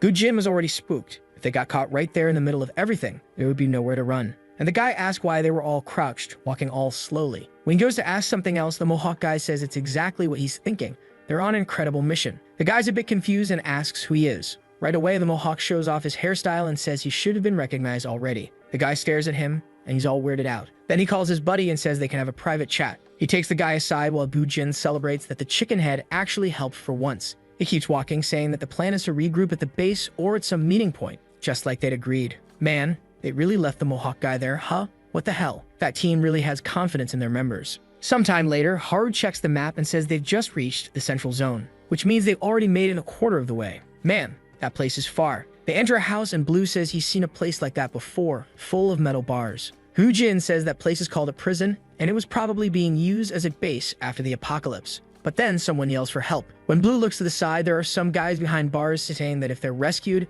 they'll do anything they want. Ji-Yun tells the fool to shut up, while Haru wants to know what they're doing there. Confused, the guy asks if they're not with those people. Suddenly, the rest of the group starts getting up, saying they thought they'd never get out of there. The guys plead for help, saying they need to be freed before they're eaten. Gujin, confused, asks if they're fans of the monsters. But of course the guy says no, that woman is crazy. She called herself the Predator. Outside, the group is wondering how they're supposed to help these people. Being surrounded on all sides, it wasn't going to be easy. Gujin moves on ahead, as if to say they don't have time to stop, let alone help anyone. Haru complains, saying it sounded like he had just told the guys they were going to help. But he just answers that obviously he was lying. It caused a huge mess if those people found out they weren't coming back. Haru, kind of heartbroken, says that if they believe that, they'll keep waiting for them to return. The problem is, even she's scared, because she knows things could get more dangerous if they start getting involved in all this. Yujin just yells that she's also against trying to save those people. It was already hard enough just with their group. Imagine if they started worrying about everyone else. Out of nowhere, Yujin asks what Blue's opinion is on the matter. He stops for a second, then says he's also against it this time. He thought it was way too risky. Yujin, all smug, turns and says that's very interesting. Wasn't he the one who was against killing those people before? He replies that it was completely different. At that moment, he was just against taking those people's lives. Exactly, because just like he says, every time he kills someone, he feels like he loses a part of himself. Out of nowhere, Haru feels a sense of dread, and as always, our boy is licking an insect. Who remembers that in the very first panels of this story, he killed a bug that was coming out of the fan and ate it, right man? And gave it a little lick too. Haru starts punching him, saying he's disgusting, but he tries to explain that it's kind of an automatic habit. He asks if he's weird, and she says that's clearly terrible. No way he was doing that when he was in the basement. He's a little confused, says it was just instinct, when suddenly his pupil contracts. He covers her mouth, and Haru thinks he's trying to give her a bug to eat. But man, that's when Gujin gives the signal to fall back and everyone panics. Right in front of him was the predator, saying she was smelling something strange. Not just strange, also delicious. The group is right nearby, man. She almost notices. Then the bald guy comes running, saying the farm that Group B3 was guarding was destroyed. The predator doesn't seem too excited and asks why he's all agitated. He says that out of nowhere, the monsters attacked. The prison's metal bars were destroyed, so the cattle escaped, man. The predator stares him down so hard he starts shaking immediately. Then she shows some teeth and tells them to bring some eyes. Ji-Yun is just there, trying to understand what's going on. Man, holy crap. They bring in some guy who's already been. My god. The guy has no arms, no legs. A predator comes up, removes his blindfold, and asks where is it. In front of him, he sees a monster fighting off a bunch of people from the group. He's got the ability to see the cores, and he says it's in the left leg near the thigh. She asks how deep. He says 14 centimeters. He explains it's just an estimate, but she says that's fine, because if he's wrong, she'll eat another arm. Good thing our group is already leaving that place. Only crazy people around there. While they're using the chaos to get out, man, someone comes running. It's that same guy from before, the one from the prison, and he says he's glad he found them again. They were waiting for them, but the monsters showed up and destroyed everything. Haru doesn't understand why that group showed up, and Gujin celebrates. With people who don't know how to kill monsters, they definitely buy themselves a lot of time. The guy turns and tells them to go quickly. Also, that whole killing the monster stuff is impossible. No way something like that could actually happen. And then a scalpel flies in and hits him square in the head. Blue and Gujin freeze, while the predator, holding the core in her hand, looks over and asks who they are. Man, the first thing Gujin notices is that she's holding the core of a monster, meaning she's not weak. With the scalpel spinning in her hand, she asks why they didn't do anything while the cattle were trying to escape. As far as she knows, everyone was ordered to capture them alive or kill anyone who tried to run. Haru is shaking like crazy, man, and now finally it hits Gujin. It's clear now why she was calling those guys cattle and why they wanted to break out of the prison. I don't know if this lunatic's going to be friend or foe, but he's smart, right guys? And then he says that he was pretending to help that guy to see if he'd lead them to the rest of the escapees, so they could capture everyone. The predator's a little confused, and here he comes rubbing his chin, saying that it's a shame. With a little more time, it would have figured out where the others ran off to. Shigen's about to say something dumb, and immediately gets pinched on the arm, man. Meanwhile, the predator is just staring at Gujin, and she's frozen boy. She thinks for a moment and says fine. She gets it. They were just trying to help. But now that some escaped, it's best they hurry and find a few more people. Also, she wants to know if by any chance they've met before. She doesn't remember anyone like him. Not to mention, he doesn't have the kind of face that's easy to forget. Man, the badass just walks past and says, "That's your problem then. You better not forget it." The rest of the group was passing through, but she says she didn't forget. When he turns around, he already sees the prediction,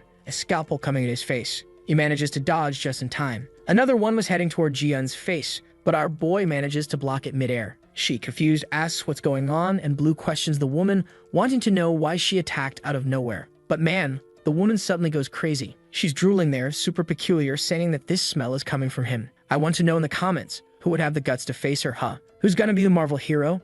Jin tries to keep up the act, asking why she's attacking if they said they were going to find more cattle. But the drooling maniac just says it's because they seem really delicious. He's kind of confused, but man, she lunges in, attacking with the scalpel, saying she just wants a little bite. He manages to defend against the first dagger and already pulls out his knife to go for her neck. But the badass dodges with a head tilt, and at the same time, another scalpel almost hits his face. Then the predator says to herself, the more she charges forward, the stronger the scent becomes, and she wants to know where it's coming from. Yeah, girl, Blue is right in front of you. Better back off, you're gonna die, girl. The girls are all confused while the drooling redhead is just charging, grabbing even more scalpels and yelling for him to die. But poor thing, she sees the weapons flying, thinking she's going to kill the boy. Our guy thinks about dodging, but with Haru behind him, he couldn't let the scalpels get through. And so, calm as ever, he catches them midair. grabs one here, another there, another one, dodges the rest, catches one with his mouth, and that's it, man. When the predator looks again, he had already blocked all the attacks and sent them flying back at her. She, all twisted up, tries to block a few, but in a second, he's already face to face with her, grabs her arm and slams her to the ground. What? Of course. He thought she was suffering. She's all flushed and says that now she knows who he is, the snack with the most delicious scent of them all. Haru is a bit confused, but says she's smelling something burning. Smoke rises, and when she looks, she realizes she lit a match by her pants, man. He tries to kick it away, but Gu-jin already says it's too late. While the predator smiles and says it's time for them to fight, she wants to see everyone try to survive, and a bunch of monsters appear behind the group. Next chapter begins by saying that in this world, all organisms are divided into two groups, those who are hunted and those who hunt. Just like the rabbit that hunts the bunny, and the bunny is hunted by the lion, and the lion is hunted by humans. And for a long time, it was us, humanity, that ruled the top of the food chain. But that changed completely the day the monsters fell from the sky. From that moment on, they took the top of the ecosystem and completely destroyed the food chain. The crazy predator is there with two cores in her hands staring down. Strangely, she was sneaking up behind someone and doesn't even know what happened. Immobilized, but by Blue. She thinks that they're completely different from anyone she's encountered so far. For some reason, they still had desperate eyes that wanted to survive, and that's why she wanted to see with her own eyes how they would survive. Man, two creatures charged toward Gu-jin and Blue, who just calmly got ready. If you thought they were going to run, you're way off, man. Blue already activated his little glowing finger, and even Gu-jin activated that stake of his, man. In 1 second, each one hit the core, and the predator was left speechless. The cores hit the ground, and at the same moment, two other people from her group asked why the boss was on the ground. Before they could do anything, man, the predator grabbed Haru and put the scalpel to her neck, asking who they were and how they knew about this. Before anyone could act, she already warned that if they didn't drop their weapons, a friend was getting cut right now. Jijion drops to the floor, begging and asking for forgiveness. And then Gu-jin tells Blue to use his power and save the girl. But he had already calculated that based on the predator's abilities, there wasn't enough time to immobilize her from that distance. Haru is there, trembling, while Blue doesn't know what to do. The damn woman even laughs, saying she thought they were friends, but apparently that wasn't the case. At the first sign that Blue's about to do something, she already tells him to stop, saying she has no idea what this power of his is, but if she feels anything, the cut would come instantly. But man, while there's a threat over there, Gu-jin is right in his ear, telling him not to give in and to go for it. He had to attack her now before she could react, exactly like she did when he invaded his home. The predator, however, says that if he's not on the ground the second she counts to 3, she's going to kill the woman. And our boy is frozen, hesitating, wondering what he's going to do if he fails in this attempt. Worse still, they were now surrounded on all sides. But man, Gu-jin is the devil on his shoulder, saying that sometimes a small sacrifice is inevitable. After all, they had a much bigger goal in mind in the end. But Blue is still frozen. She starts counting, and the others nearby are just watching, waiting to see how he'll react. At 2, he's still hesitating, not sure what to do, while the woman is holding Haru with the scalpel in her mouth. At 1, our boy goes to move. But man, a drop of blood hits the floor. Blue had been cut on the arm, and Gu-jin yells his name.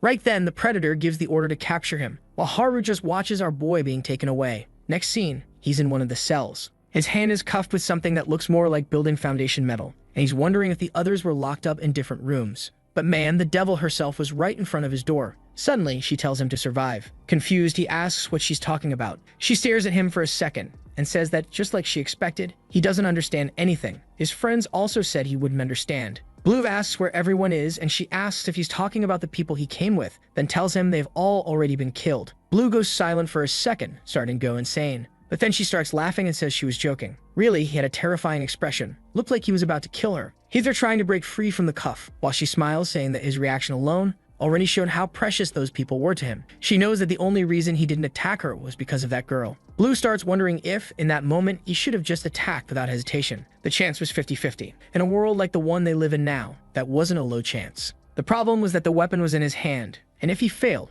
someone would die. In the past, he wasn't sure if he was strong enough to protect people. But now this overconfidence might end up making him kill someone. His father always told him not to get close to humans, and now he finally understands what he meant by that. If he had never gotten close to them, he wouldn't be locked up like an idiot right now. Then the predator smiles and says that she was scared. She had never seen someone move like him and wants to know how he does it. She gets closer and also asks how he knew exactly the monster's weak points. Did someone tell him? Or was he like those people? He asks what she's talking about, and she says that once again, it seems like he doesn't know anything. But when she turns around, he's the one who asks how she knows about the weak points. Already suspecting she's the one who shared that information, maybe even someone who knew his father. But man, she just kicks him in the face, saying that the one who asks questions hears her. She tells him to just say how he can see the core, and he tells her to go to hell. She smiles and says fine. They'd take as long as he wanted, since time is something they've got plenty of. Now the only thing she wants to know is where they came from. His clothes were in great shape and even the quality of his skin. In other words, they were eating really well. So where exactly is the base they came from?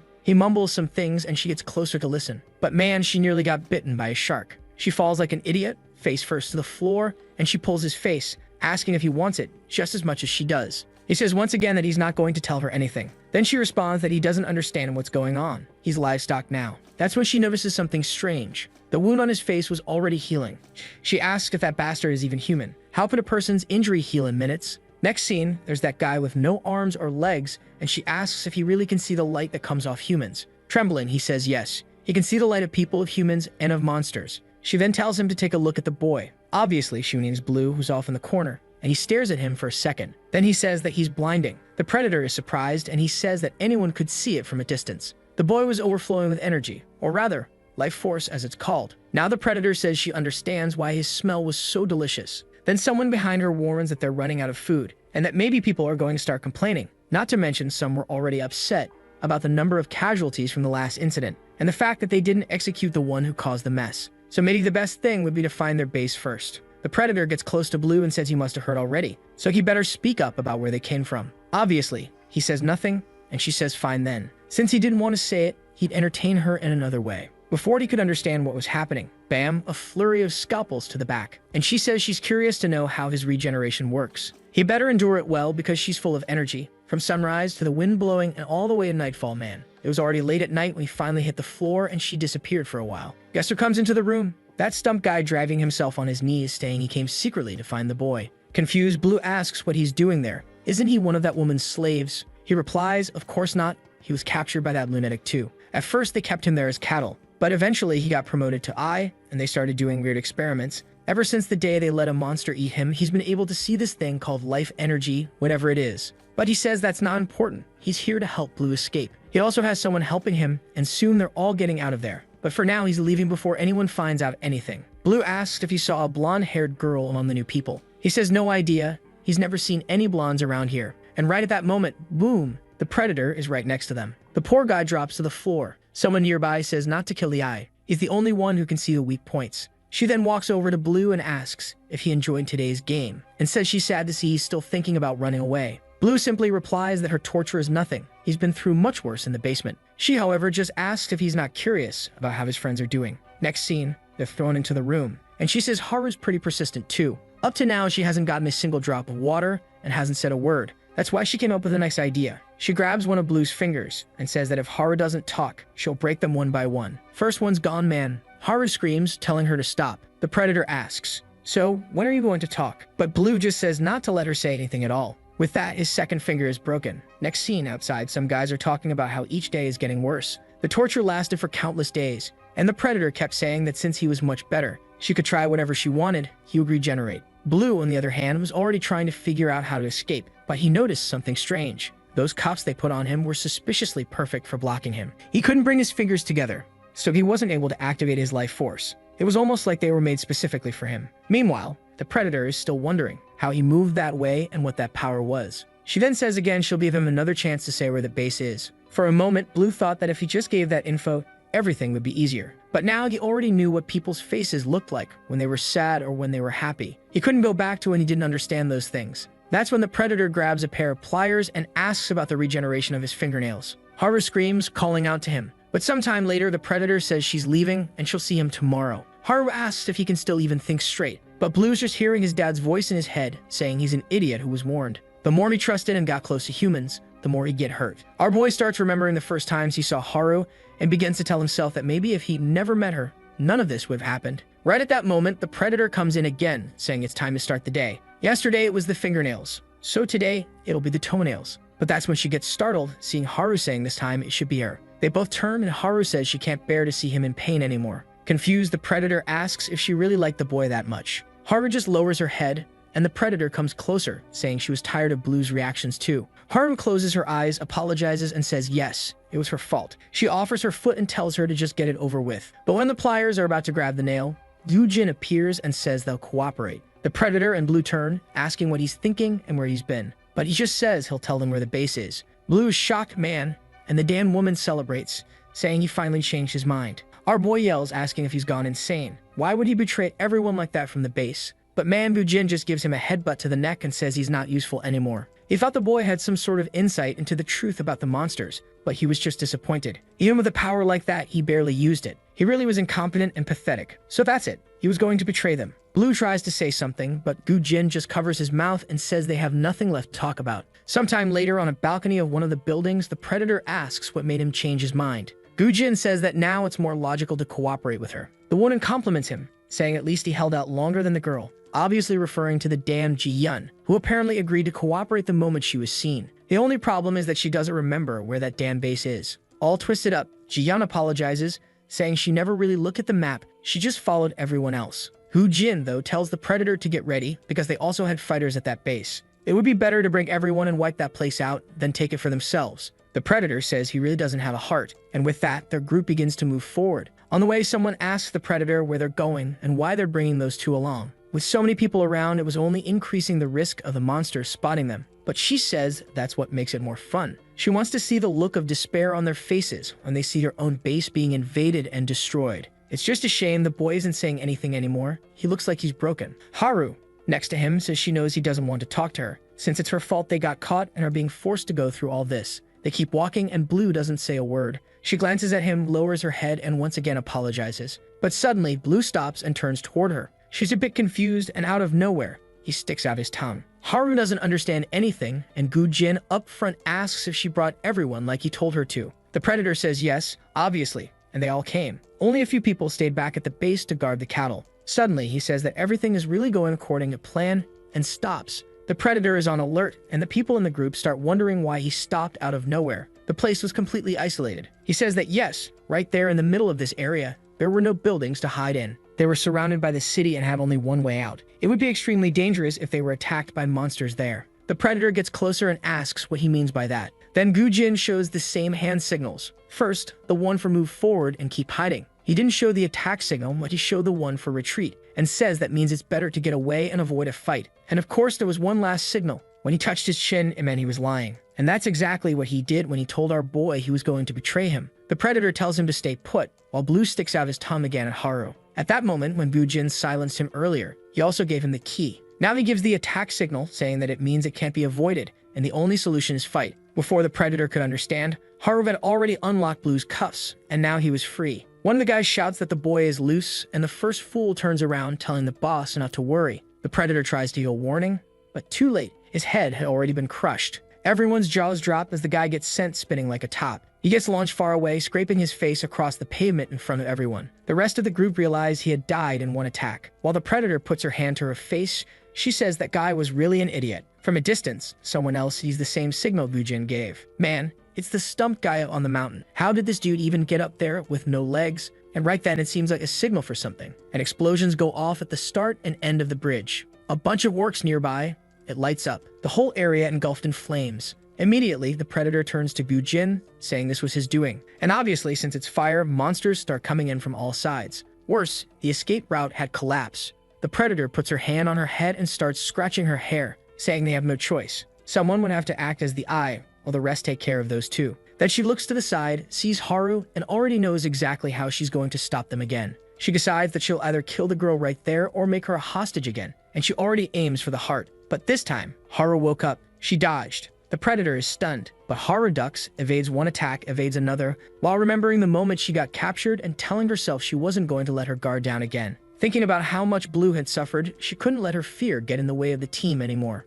This time, instead of running from fear, she was going to use fear to her advantage. The predator tries to capture her, but doesn't understand. Since when had this girl gotten so fast? If she had known this brat was like this, she would have cut all of her tendons. Right then, she's about to grab her. But now, man, it's Blue who's in front of her. And man, she saw the beast, right? She stumbled back totally clumsy and fell flat on her back like an idiot. Blue starts walking toward her slowly, and one poor fool tries to sneak in for a stab from the side. Just takes a punch without even being looked at. Another one comes. It smacks so hard, not even the artist managed to draw what happened. He keeps getting closer little by little, while the predator can't even breathe. Then Haru says they need to finish this quickly. After all, there were monsters all around, right man? That sea of fire around them was attracting creatures from the whole city. That's why he had to end this fast. He just nods and gives a big-footed kick to the face of the fool, leaving her whole face smashed in. Then the two celebrate and she falls backward all twisted, while the group comes over shouting warnings about the monsters eating people. The group starts fleeing in another direction, and there are tons of creatures coming up from behind her.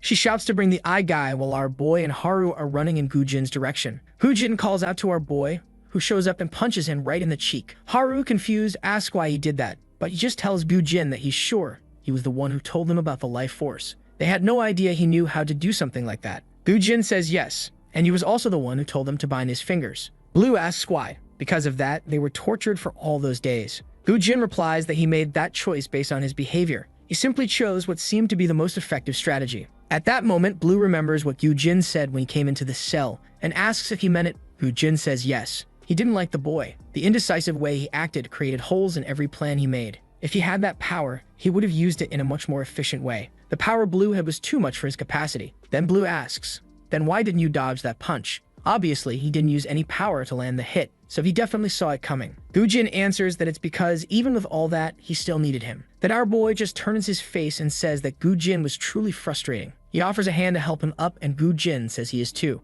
Then our boy tells him to get up already, or was he planning to die there? To which he replies, "Of course not, man. I've got a way better plan than that." The rest of the enemy group is being devoured by the monsters coming from the other side of the bridge. The predator is right there among them, raging over her bad luck, asking where the eye is. That's when a guy says he brought someone who volunteered.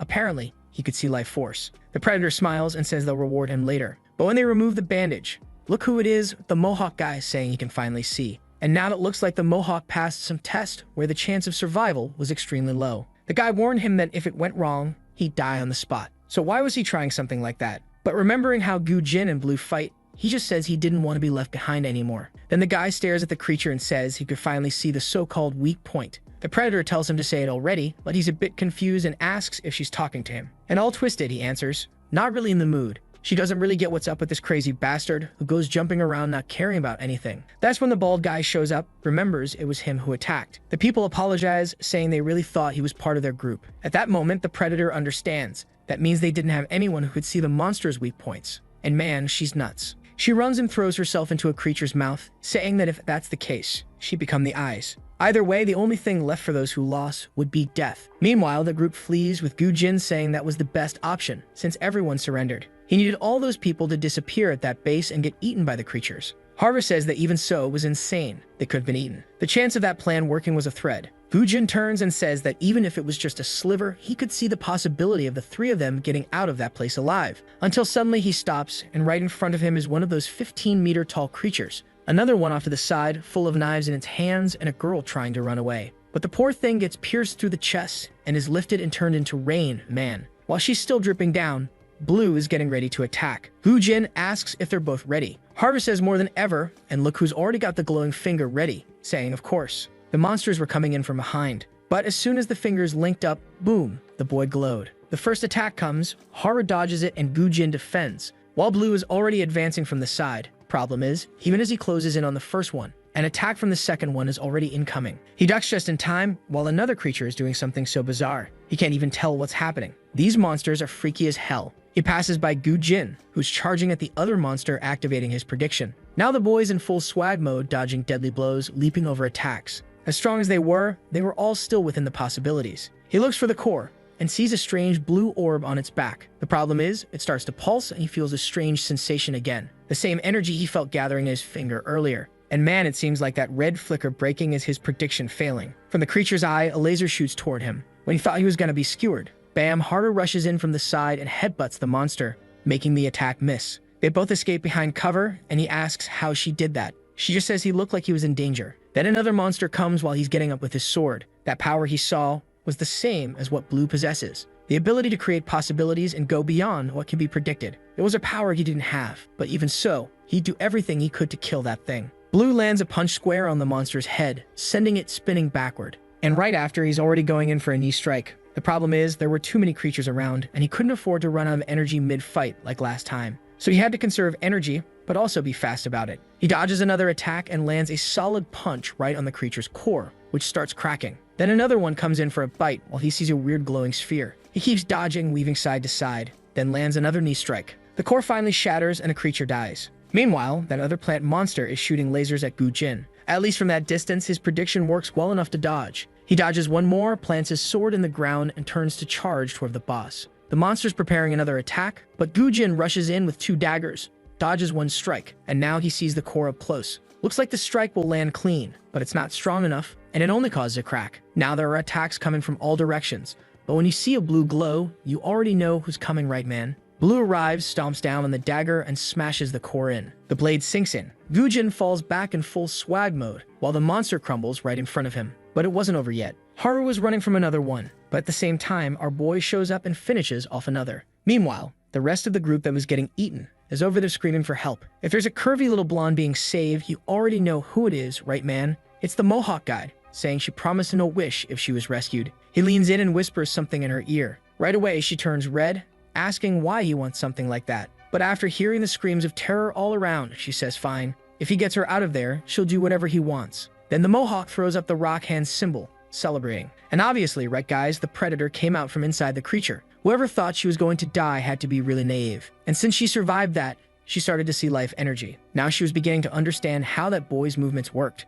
She goes to her bag, grabs a communicator, and says that finally the call she had been waiting for actually went through, and informs them she now has the eyes. So they better explain how to use this life force stuff. Right there beside her were several cores lying on the ground, and Haru asks if Blue is really okay. He looked like he was in serious pain. He says it's fine, this much you could take. Meanwhile, Gujin could only feel that he was useless. Even if he hadn't been there, Blue would have beaten all of this alone. But now he had it in his head that he was going to free himself from these monsters. Still, he couldn't accept that at that moment, he was nothing more than a piece of trash. In the end, the truly pathetic one had always been him. They keep moving along the path, but Haru asks where Gujin is going. They were surrounded by fire. Obviously, he says he already prepared a way for them to escape. Confused, she wants to know how he planned all this. What he did alone was impossible. He just says that he met a bunch of people who were livestock to these guys, and let's say, obviously, they wanted to escape too. Blue remembers the guy without legs and is now certain that's who Gujin was talking to. And Haru is impressed, wondering how he managed to plan all this while locked up. He just looks at Blue and says, that's the best I can do. A little while later, they leap through the flames and are exiting through a hidden corner, when in the background someone shouts, saying you're coming too. When Gujin turns to see who it is, it's the Mohawk guy, bringing his beloved. Haru immediately recognizes her and says that's the damn girl who tried to kill her that one time. So why is she here now? Then Ji-yeon appears too, asking to go with them. Apparently, Gujin's intention was to leave everyone behind, but the group reunited again, and he says there are too many people now. He already points a knife at Lytera, Milky Girl, and warns her, if she tries anything to attract attention, she'll be caught on the spot. All bent out of shape, she responds she won't try anything. And the group keeps running, man. The paths are tight. They have to slide, crash into walls, parkour their way through. But obviously, it wasn't going to be that easy. Haru soon notices a bunch of monsters approaching. While they're fleeing, the creatures are falling behind them, crashing to the ground all twisted. Gujin's plan is working exactly as expected. They just have to deal with whatever creatures fell in front of them. Suddenly, that's exactly what happens, and the monster activates a chainsaw out its head. Gujin tells everyone not to do anything. He handled it himself. But then, a blue blur zips past, and that's it, man. The blonde girl is in disbelief that the kid just killed a monster with one punch. And right away, more monsters start raining down. But the glowing finger lights up again, man. Cores are raining down in front of them. The people can only see Blue's back, and he turns and tells them, go now. Nobody says anything. Blue's starting to realize that the more he uses this power, the better he gets at controlling it. Now he's noticing that when he boosts the energy, the extra strength lasts for just a few seconds. At the same time, he noticed that the longer he charges that energy, the stronger the attack is. Obviously, it also consumes way more life force in the process. The most he's been able to endure is 2 minutes, and now he's turning it on and off constantly to see if he can make it last longer. 2 monsters are coming to attack, but he just turns to Gujin and asks, which way to the base? Both Gujin and Ji-yeon answer the same direction. And then Gujin realizes that she always knew. Out of nowhere, she had just been faking it. But suddenly, when he looks down, the ground in front of them looks like it's starting to crack. Behind them, there was a creature with a drill for a hand, and the entire ground collapsed. The team falls off the cliff, and a short time later, Blue gets up. Ji-yeon lands on a rock and realizes that if she landed just a few centimeters off, she would have been crushed. On the other hand, Haru wasn't so lucky again. Her legs were buried. Blue immediately lifts the rock and asks if she can walk. She says she'll try. But at the same time, the monsters were already coming down from above, attacking the rocks and getting closer. Elsewhere nearby were Mohawk Guy and Gujin. The blonde asks where the kid who was killing the monsters went. He says he's not sure. Maybe he got crushed. That's when they hear Ji-yeon screaming that she doesn't want to die. And they're sure the others are alive, but it looks like they got separated. The blonde's in shock. How were they supposed to survive without that kid around? Mohawk guy, though, confident as ever, tells her to calm down and he's there. She asks what he's talking about and he says he already promised he'd become her friend. Plus, she still has a promise to keep, right? But right then, a drill comes at him from behind. And man, that's it. Mohawk, your virginity's gonna live forever, my dude. This apocalypse ain't the one to fix that. The poor guy's eyes go wide. The monster charges at him and he gets swarmed. The bastard still manages to block with his bat, even though the thing gets cracked. But he's thrown into the wall, slams his back, and ends up all twisted up. Meanwhile, in front of Blue and Haru, a wave of creatures appears. The problem is her legs are completely shot. No way she's running out of there like that. Only choice left, man. Pick her up and start jumping from wall to wall to reach the high ground. But just when he's about to reach it, another monster shows up, hits him from behind, and sends him rolling to the ground. As he starts getting up, yet another one comes, and he has to activate the life power just to finish it off. But the second he kills that one, two more are already closing in from behind, and when he looks up, there's a whole legion coming for the two of them. Gujin, meanwhile, is cornered, wondering how things got to this point. There were too many monsters, and if he kept just dodging, he'd run out of energy. He's sure that if he had a power like Blue's, he'd be able to see a way out. That's when a bat smacks a monster in the head, and the thing dissolves. Man, Mohawk is pissed now. He walks over to the girl's body and says she was a friend, even if not for long. Gujin's stunned. The guy looks like a completely different person now. Then Mohawk calls out to him, telling him to stop thinking about fighting alone. They were friends, and he better be ready to finish this together. Meanwhile, the mountain of monsters is closing in on Blue, who's holding off attacks, man. Two come at him, one from each side. He punches one in the neck, then in the gut. The cores show up, and he's getting exhausted. Even though he can still use life force, it's running out. He's taking hits from all directions, and Haru tells him he should just run alone. She's fine, and he's not going to survive at this rate. If he keeps this up, he's going to end up dying too. But he keeps insisting, and she asks why he's doing this. What happened back in the prison was going to repeat itself, and once again, he was going to get hurt just because of her. But Blue says that it was that day that he started learning more about humans. If he had never met her, none of this would have happened. She interrupts and says yes, it's all her fault. Because of that day, he's suffering through all this. Blue takes another hit and gets thrown to the side, and says yeah, if he hadn't met her, none of this would have happened. But even so, he doesn't regret it. Because of her, he learned what kindness is. He learned what it means to connect with someone. He discovered what warmth is, what it's like to have someone who cares about him. Finally, he could trust humans. Not just humans, the people around him. Another creature comes to attack Haru, and once again he blocks the blow, shouting for her to run. She, however, can only cry, wondering why he was going so far for her. Then he remembers everything they went through,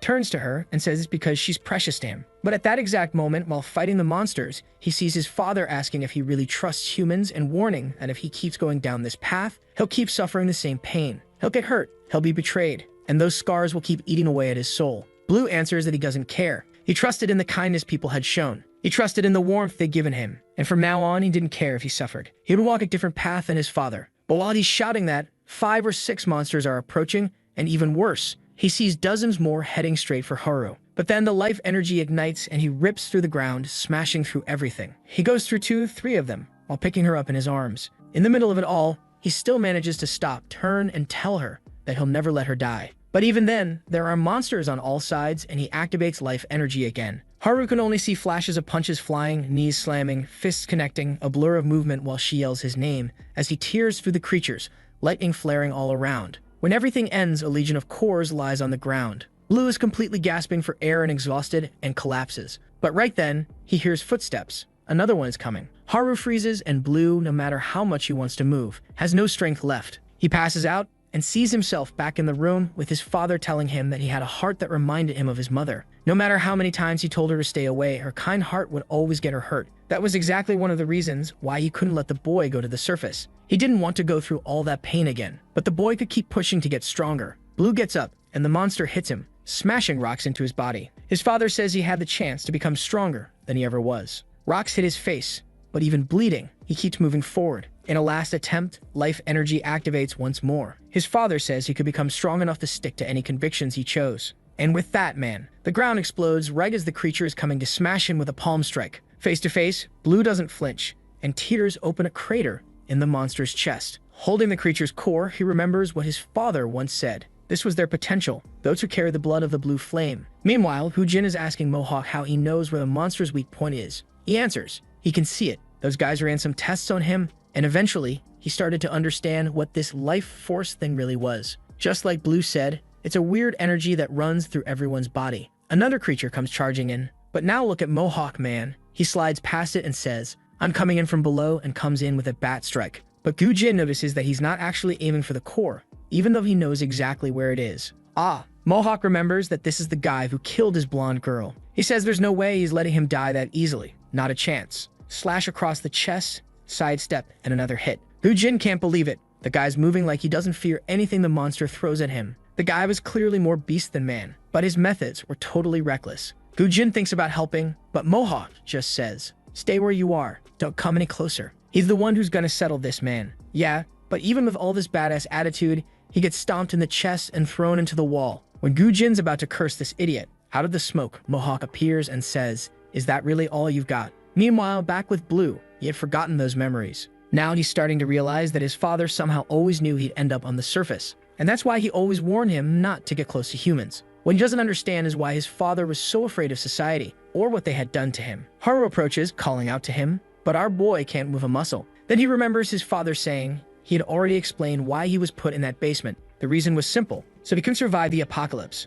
But there was something he hadn't said yet. That day, his father made a genuine confession, and Blue hadn't been asleep. His father said he always believed the boy would never believe it. That day, Blue didn't even fully understand what his father was saying, but he was curious. And that's when he said he wasn't trying to protect Blue from the apocalypse. In truth, he was trying to protect him from humans. The moment his existence was noticed, everyone would come after him. Because inside him, there was something that Blue didn't hear, man. That last part of the memory somehow seemed like it had been ripped away from him. And now, lying on the ground, he's wondering what this strange thirst is. It was like his life was withering away. He looks to the side and sees that huge core from the monster man. Slowly, he approaches and touches it with his finger. In the blink of an eye, he appears in another place with a creature walking toward him. The creature stretches out its hand and it begins to surround him and merge with his body. And in that moment, he hears Haru's voice calling for him to wake up. When he opens his eyes, bam, there's an attack right next to his head. The problem is, it's too close, and there's no way to dodge. But before he even has to do anything, a suitcase smacks the creature, and somehow the core gets hit.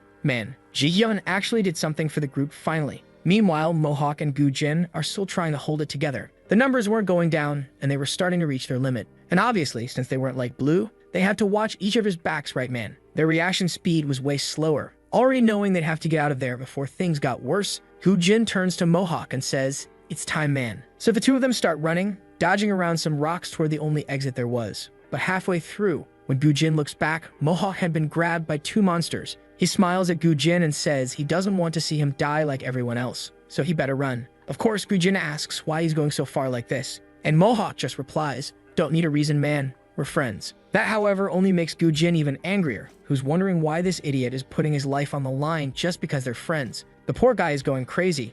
Everyone around him was a complete idiot. But while the Mohawk guy was there holding on, the end of the attacks passed over and went toward Gu-jin. He told him to be careful, and man, at that moment, Gu-jin could see the possibility of him surviving. He just had to abandon the Mohawk guy there and sneak out through the side, and he would definitely come out alive. But he knows that if it were Blue, he wouldn't follow the path of possibility. He would create his own path. He had already seen him do that many times when they were fighting, and deep down, he could only keep watching. And now, man, he wonders how long he's going to keep following only the path of what was possible. When his sister was being consumed, he exhausted all the possibilities he could think of, which makes him wonder. And when the only path he can see leads to tragedy, did he really have no choice but to follow it? Blood is already coming out of his nose, man, and at that moment, he almost takes a kick, but manages to defend and throw himself back. And the poor guy can't stop thinking, man, if he had Blue's power, he'd be able to create his own possibilities. The Mohawk guy wants to know why he still hasn't run away. Meanwhile, Gu-jin, surrounded by creatures, keeps repeating to himself that if he were Blue, he were Blue. But things weren't that easy, folks. He falls to his knees, realizing that he was different from that boy. There was no way he could create an opportunity like that.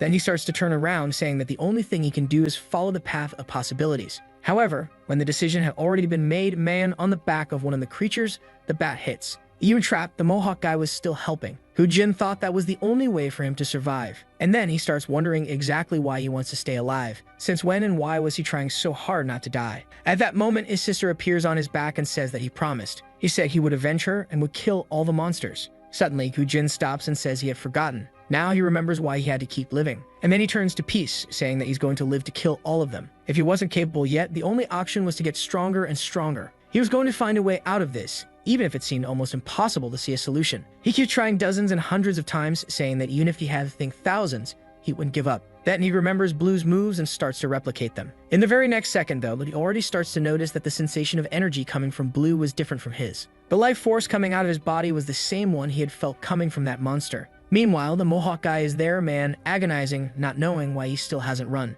At that moment, Gujin stretches out his hands and the creatures start coming toward him. He remembers that Blue said he had to concentrate energy at the tip of his finger. The arm starts heating up and he wonders if that was the right feeling or if he really had to bring all the energy to a single point. This time, though, something was different and the effect was much sharper. He keeps repeating to himself that he had to get strong to kill that creature and get revenge. At that moment, man, there were already two face to face with him. And my god, Gujin froze again, my boy. Let's kill those creatures, man. Oh my god. Good thing his sister shows up again to give that motivation to the boy, man. She held his hand, and at that moment, the energy started to flow to the arm. His foot started glowing red, and he was moving forward, feeling like Blue, right, man? Look at the boy pointing in style, saying he was going to pierce them through the middle, man. And just like that creature had shot a laser at him, man, he makes a precise shot right in the middle of the core. At the same time, he pierced through the creature too. The Mohawk guy is going to ask how he did that, man, but at the same time, Gujin is already suffering, and there are two more creatures advancing toward him. He grabs onto the sword to start getting up, the two monsters closing in, and here comes the boy at maximum swag, right, folks? He already set the timing of the sword, delivered that slash, and sliced the two, man. The rest is just rain falling while the Mohawk guy is there in disbelief. However, meanwhile, back with Blue and company, Ji-Yin is there angry. She should run instead of coming back to get them. But at that moment, they find, look ahead. The gang is together again. Everyone makes a point, right, that he's all done for. The Mohawk guy already says, man, that he got out alive thanks to Mojin, and they'd be shocked if he told them what happened. Ji-Yin goes to ask about the little blonde of desire, but he doesn't answer anything. And with that, they just know, man, it was better to leave that place right away. But shortly after, the Mohawk guy asks how they're gonna find the way back if Gujin was passed out. Besides that, he had said something about someone waiting at the base. Ji-Yin says not to worry, that she knows very well how to get back. Oh man, while Haru is saying that now she understood why she pretended not to know, look who's back there. The Predator herself asking if that's really true. Man, the group turns around, and she starts coming closer, saying she trusted Ji-Yin because she seemed like a total idiot. But apparently she was also a traitor, and everyone there must already know what happens to those who betray her. Ji-Yin, though, points at her and tells her to back off. She better realize she's outnumbered. Whoa man, I'm feeling like this girl's gonna die. Here come the devil's scalpels, man. But our Mohawk guy, who, to be honest, is more collapsed than standing, managed to block the attack. He pulls it out of his arm, saying she wasn't going to kill anyone there. But the Predator just tells him that in this world, either you hunt or you get hunted. The bastard is confident and says she wasn't going to take him down that easily, while looking at Gujin and thinking that that kid gave his all and he can't just stand still either, and tells the Predator to come at him with everything she's got. She says fine then, in that case. Well man, she put her fingers together and thanked for the meal. Man, in the 1 second he reacted, she had already passed through and gave him a slash right across the chest. Then we saw a little bit before with her saying she did it, and now it was time to teach how to use that so-called life force. The person on the other end of the line said that what they taught her was just the basics, and that it shouldn't have been possible. Could it be that she met someone who knew? Or how did she learn? She answers that yes, she met a boy who had a way of moving that she had never seen before. And in the second, he was pinning her down, and she had that peculiar little face. She made up her mind. To have someone like him as a target, she would need to get even stronger. Seeing a bunch of cores on the ground, she wonders where those guys are. Apparently, they had already run quite far.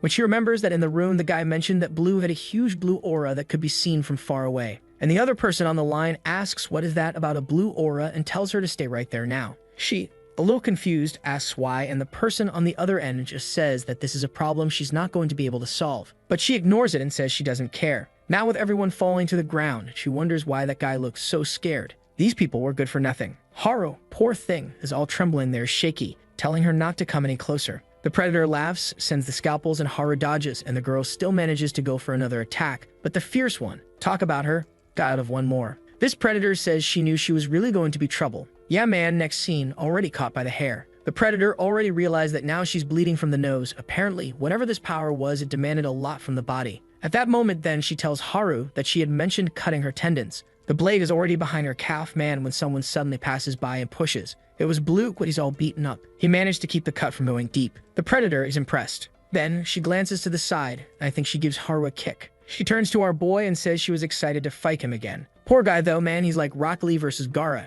Can't even open his eyes. He goes in to punch her, but she dodges laughing and hits him with a combo, saying that now things were really different, since she could also use the life force. He's just getting beaten while she asks to be entertained, saying she's sure this isn't his limit. But man, Blue had just killed 300 monsters, and now just collapses on his elbow on the ground. She then says that to make our boy happy, she won't kill his friends if he loses. All she'll do is cut off their arms and legs, of course, so they can't run away. but they'll still be alive. Not to mention they'd be perfect to be used as experiments for the monsters. That would be enough compensation for them having killed her group. Man, but here comes our Blue again, raising his hand and getting ready. She smiles, saying that's it. She wants to see him give it everything he's got. The power of a life force starts activating and she's smiling, but then her expression changes. Clearly, you don't have any energy to do anything. She stares at his hand, lowers her head, and cuts off his arm. Man, oh man, saying this wasn't fun at all. Man Blue just drops to the ground with his little arm disconnected. Haru runs over, desperate, calling for him while the predator says she's disappointed. The first time she saw the boy, he had an eye burning with the will to survive. But now it was as if he had no life energy at all, which is exactly the case, right girl?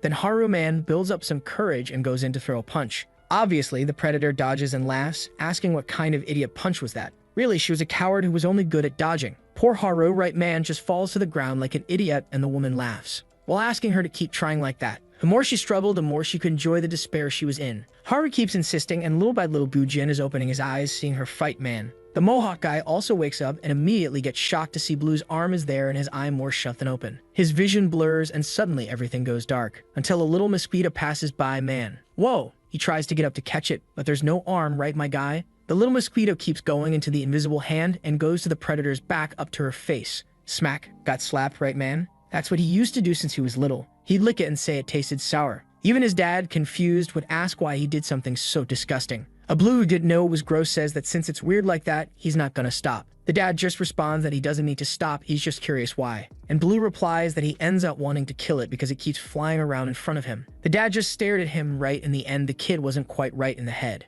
Back in the fight, Haru's there, exhausted man, but she's holding on, buying time for the boys. Then the predator says that's enough, she's going to do to her what she did to the boy and rip off a piece. Yeah, when she hears a step beside her, and as she turns, man, there was Blue. Still without the little arm, but standing. She stares at him and can feel the boy's aura. Suddenly, the arm starts to reform like that of a monster. I figured there'd be something like this, man, and both arms are transforming. Obviously, the whole team is there shocked, calling out to him without understanding what's happening. And we see him telling his dad that when those flies are buzzing, making noise, it's like they're saying to him, I'm here, come catch me. His face is transforming and he told his dad that when he sees something like that, of course it makes him want to grab it and eat it. What the hell, girl? Her head is already on the ground. I didn't even see the fight that happened. And that weird arm, I think it's grabbing the other arm that was lying there. I don't understand, man. The group is just like me there, man, all wide-eyed, not knowing what that thing is on Blue's face, on his whole body. At the same moment, another monster is approaching from the right, but man, if he didn't win before, now it was just a light tap. I don't even know what he did. I just know the creature evaporated and left a crater. Whoa, he even grabbed the core in his hand and took a bite, man.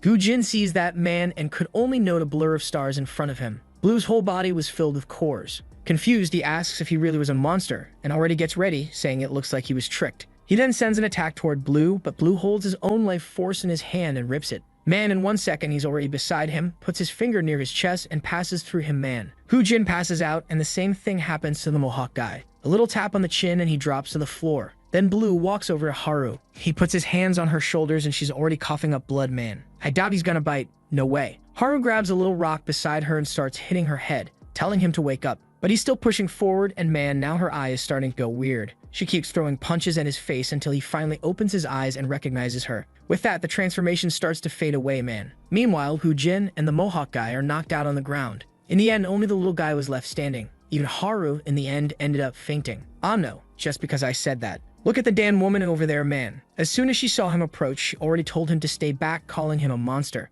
When Blue heard that, he started wondering if it was really him who caused all this. From far away, someone was watching man, and the guy asks how this is possible. He said he would help, but they hadn't agreed on something like this. The other person, though, just keeps walking man. Look who it was. The little doctor came out of the base. Right away, Blue sees him coming and asks him not to get closer. But Bion just walks by, grabs his tools, and starts tending to the people who fainted. While the other one comes closer and asks if Blue, by any chance, is a monster. From far away, the binoculars guy is scared that they're getting close to him even after seeing all that happen. Then he turns to the person next to him and asks if he's not planning on going there too. But the person is just smiling under the hood, man. Could it be the dad? No way it is, right folks? That would be way too obvious. But obviously, it was quite peculiar that the nutjob was smiling. With that, the people are thrown over the shoulders and start being carried back to the base. While Blue is still there not understanding anything, wondering what's going on. Sometime later in the subway, the binoculars guy says he met Gujin when both were being treated like cattle by the guys. The deal he made with Gujin was that he'd help everyone escape, and afterward, they'd go back together to his people. The Mohawk guy had already put his little gel on again, asks what is that people thing, and he explains that they came from the same place they were trying to go to. But then he questions whether they should really already be moving around with that many injuries. The Mohawk guy tells him to relax, that this is light work, man, he's 100%. The doctor tells Chicken Hair to calm down a bit, what's he even talking about, and asks him to stop calling him that. To which he just calmly replies and says Gujin better rest if he's not feeling well. To be honest, he always has that tired look, so really, I can't tell if he's tired or not. Then the girl who's the seamstress asks if they really came from the place with the radio broadcasts. He says yes, and that it seems no one has explained anything yet. Before he can start explaining, Jian already wants to know what place that is and who that person was. While the mustache guy is curious about this thing, the people who already knew the apocalypse was coming. The guy replies that apparently they got a lot of questions, but he'll understand everything when they see it. He also couldn't believe it when he saw that. He and his friends handled the part of looking for some resources and finding other survivors. That's when they ended up finding that woman's group and were captured. A doctor says that at least he's a little malnourished, but overall they're doing well. No one was at risk of death. The guy thanks him and says it's a relief, but asks Gu Jin what happened. Who was that kid who turned into a monster and killed the woman? He even attacked his friends, but clearly there was something different about him. BM replies that now he was starting to understand why his injuries healed so fast. And the Mohawk guy says he saw him lose an arm, but when he woke up, it was already back to normal. The guy from the other group, though, says he was grateful that, at the very least, the kid killed that woman. Hu Jin seems to realize that not even Blue knew about the existence and ability he had to transform. Then the guy next to him says he also wants Gu Jin to answer what that red power that came out of him was. Gu Jin says it's the life force, which leaves the guy confused, seeing that he didn't know, and asks how he's been fighting monsters without knowing that. To which the guy just replies that fighting monsters is out of the question. The secret was moving in silence, not drawing attention, and avoiding all fights possible. He remembers that someone named List said that the creatures have a weak point, but even then he didn't want to fight them. The girl asks if List is the guy from the recording, and he says now that they're talking about it, he remembered. He also mentioned a lethal strike that kills a creature instantly. Seeing what they did, he's starting to believe that maybe that was true. The Mohawk guy says he believes in things too easily. It took him ages to accept that someone could fight monsters. But the guy just replies that now he believes in everything man. After a planet showed up and a bunch of monsters appeared, it's not like he's gonna go doubting things. Then Gu Jin says that this planet makes it pass around Earth every 6 days, and ever since it appeared, it hasn't stopped dropping creatures on it. Right away, everyone scratches their heads because yeah, that probably means the entire planet has already been taken over. The guy with the streak in his hair asks where the boy who turned into a monster is then, to which Gu Jin replies that he's nearby but at the same time far. The guy with glasses explains that he said for now, he wasn't going to return to the base. Seems like he was afraid of losing control or something like that and ending up hurting someone. The guy thanks him, saying thank goodness you wouldn't have the guts to stay in this place if that kid was wandering around. And then he tells Gu Jin to talk about the boy since they know each other. But he says no, that they met recently too. The group then takes a look over at Haru and the others, passed out. And he says that for now it's better not to tell anyone about Blue's secret. Ji-yeon asks why, and he says it's because you can't trust everyone. They still had no idea where Blue came from or what group he belonged to. Maybe everything could be a setup. Out of nowhere, Ji-yeon and the Mohawk guy start saying that they don't even know Blue. Who's Blue? They never heard of that kid. Apparently it's all an act for that guy there, right? Who seems a bit confused. He says okay then, but he'll introduce himself. His name is Quimin, and he hopes they manage to get out of this alive. At that moment though, he says he thinks there should be one more person in this place. That one who helped carry the injured body's man, who right now is arriving in front of Blue and taking off his coat. But just by seeing the chin, we already know it's not the dad. Women said he was talking about that guy in the hood. He was kind of weird and didn't say a word. That's why he was even a bit surprised when that guy volunteered to help. Gu Jin starts thinking this is really strange. Everyone he sees, normally he can see the path of the life force. But this guy, for some reason, he couldn't. Blue asks what he wants.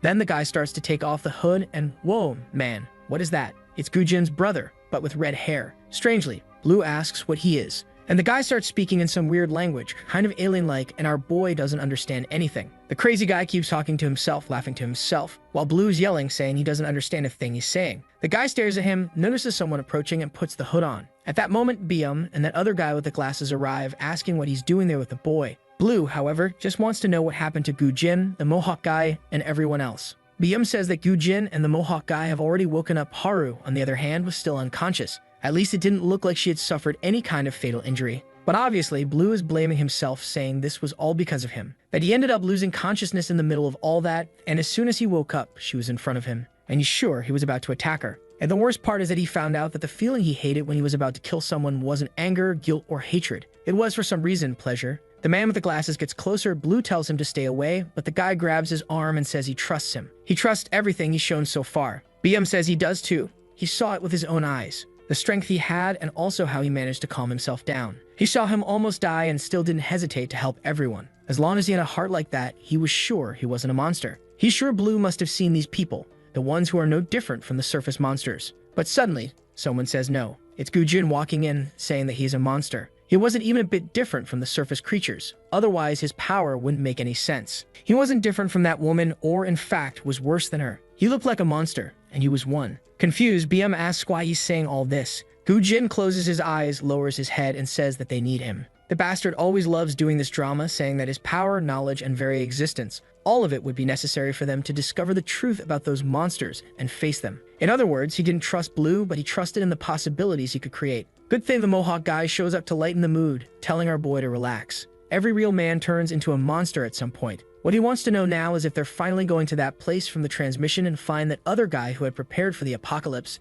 like Blue's dad. Strangely, people there are kind of scared, man. But Gu-jin knew that now the preparations were truly complete. The true nature of this apocalypse was no longer far off, and Blue knew that maybe if he found this guy, he would find something out about where his mother ended up. Also, he wanted to understand what exactly was the nature of this monster living inside him, and he didn't remember his dad ever mentioning it. But whatever, he wasn't going to let it happen again. However, man, the monster shows up asking something right then, and out of nowhere, he starts transforming man. Everyone gets scared, man, the head, the arms, it's all starting to change. Gu-jin gets ready to fire man, but the Mohawk guy holds his arm, saying to trust the boy. Our kid is there tearing off pieces, but at the same time, the thing keeps multiplying, and man, he got surrounded. Good thing the Mohawk guy came through and pulled the thing off his face, telling him to wake up to life. He had to trust that they were nearby and would help him. But the voice was only in Blue's ear, telling him to kill everyone and consume. But he replies no. Everyone was giving their best to help them, and he didn't want to lose anyone precious like that again. He has no idea what this monster inside him is, but he would never let it take control. The monster, though, man, just replies,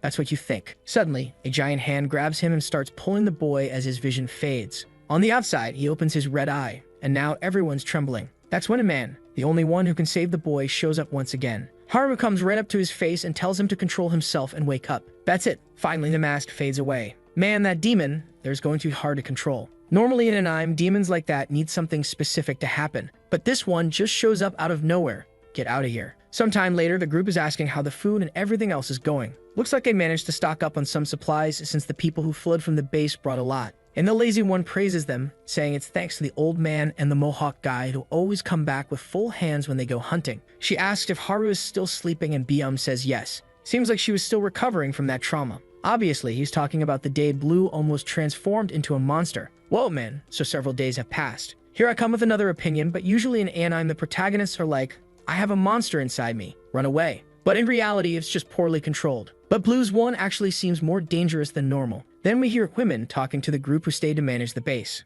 What they want to know is when they're finally going to start the return trip. They've already been away for over a month. He says for nobody to worry, they're almost ready. Then he tells Gu-jin to say hi to everyone and introduces him as the person who helped them escape from the base. What's this? The guy says hi and the apocalyptic girls are already all red, saying he's their type. But the badass just ignores them, man. Says it's time to go. Quimmin asks if he's really okay. Every time he saw the boy, he looked worse by the day. But he just replies not to worry. Nothing has changed. Still, the guy's sure he's continuing that training and warns him that he better go easy. That life force stuff is dangerous. Gu-jin, though, responds that he doesn't care. He doesn't have any more excuses now. He can't say anymore that he lost because he wasn't strong enough. Quimmin sighs and puts a hand on his head, saying that it's only been a month since they met and he's already all worried about the guy. Meanwhile, the other girl is already hanging on his back, wanting to know how old the kid is. The seamstress is looking at the outfit she made for Blue, which is completely torn. The mustache guy goes to thank her. At least that much came back. Everything he made for them disappeared. But out of all the bad things, that's the least of it. Clothes, weapons, those you could fix. What you couldn't were human lives. She asks if he's starting to worry about the boys, and the old man says not a chance. All he has to do is keep producing stuff to secure his place there. He's not the least bit worried about what happens outside. Then he says that, in a way, he's actually right. Then we see the hooded guy who looks like he went to the lazy girl to ask to learn how to speak. She asks if he's having trouble because he's a foreigner, and he's kind of saying yes, nodding his head. The chances of that bastard being a monster are higher than him being a foreigner, but the fool is there thinking he asked her because she's smart. He's celebrating, and she tells him to trust that soon he'll be speaking. She asks what word he wants to learn, and he points up and down. She says she gets it and tells him to repeat, that there was the apocalypse. The weird guy smiles and right away repeats the words. Back with Blue, he's wondering why he only manages to come back when he hears Haru's voice. If it weren't for her once again, everyone would have been in huge danger. And the worst part is now he can't guarantee that it won't happen again. And he also can't just keep depending on her. Besides that, he noticed that the more unstable his life force is, the more that thing tries to take over his consciousness. He had to learn to control it soon, before the worst happened.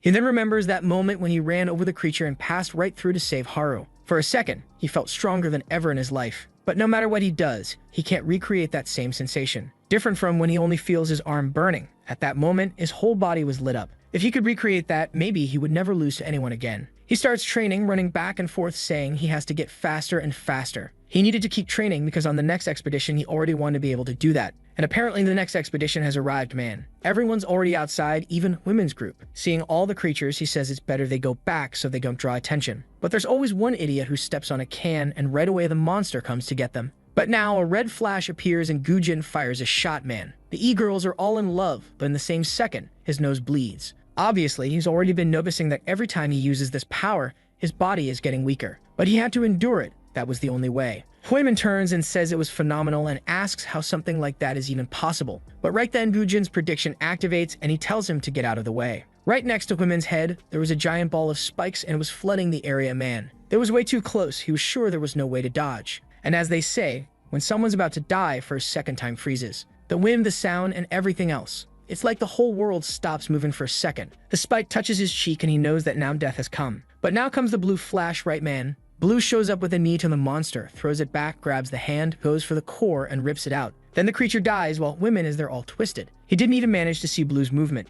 The Mohawk guy and the doctor praise him, but they also seem like they didn't see a thing. While everyone is confused, Gujin is there with a serious face. I even feel bad for the guy. He asks if Blue really got stronger. Our innocent boy turns around and says he's learning how to use those moves. But he still had to get even stronger. That was the only way to protect those close to him. I don't know if this is before or after, but we see Gujin saying that this time they would go to the location of the broadcast from the guy who said he prepared for the apocalypse. That was their best chance of discovering why this happened and how to survive, especially considering that they have someone in the group who might be part of the truth. Blue goes to Haru, who's lying down, calls her name and tells her to rest, then turns and says that he's going to control himself even without her around. After all, he had trained his life force to do exactly that. But man, he kills a creature and is already starting to transform. His eye is already turning red. The Mohawk guy is calling Gujin and getting ready. But finally, he manages to calm down, man, and gets up peacefully. Biom tells the Mohawk guy to be careful, but he just puts his hand on Blue's shoulder and asks if he's okay. Man, the boy had a red eye and looked like he was seeing a demon in front of him. But he seems to be able to control it. The eye goes back to normal, and he says he's fine.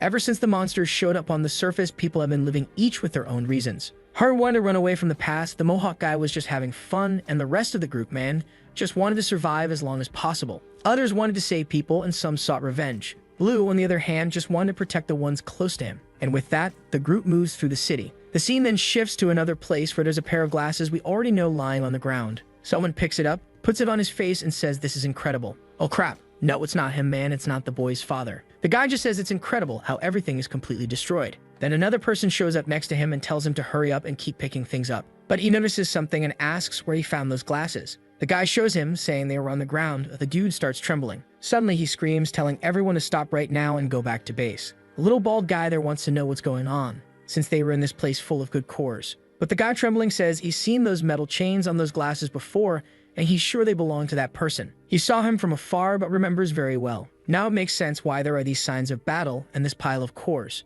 They better get out of there quickly and warn those people that this guy is alive. The others, though, don't take it seriously and start laughing, saying it's ironic and asking what kind of drug he's on. Apparently, they thought he'd gone crazy. The guy with the sword says they need to wake up. They're only acting like this because they haven't seen it with their own eyes. The one who found the glasses, though, says there's no way they're leaving all those cores behind. After all, it was he himself who gave the order for them to collect them. The other guy says, got it. You're only saying this because you want to keep it all for yourself for sure. But suddenly, everyone stops, and he asks what happened. From the look on everyone's face breaking out in cold sweat, man, you already know, right? When they looked back, there was a guy with a torn coat staring at everyone. And now, yes, it's who you were already imagining, right, man? The round chin came straight out of hell. The sword guy with it on his back is trembling, but our boy's father is asking what's this talk about, warning that he's alive. No way was he going to let that happen. The trembling guy says he was joking, and the one with the glasses, right, asks if that thing is his. Now I see that those two really look alike. Blue's father is mad that the guy looks so much like him. Whoa, man, but suddenly the guy's arm is all twisted. What happened? He's there in agony, the others are shocked, and the guy asks who they are and why they're following him. Did someone send them to search for any trace of him?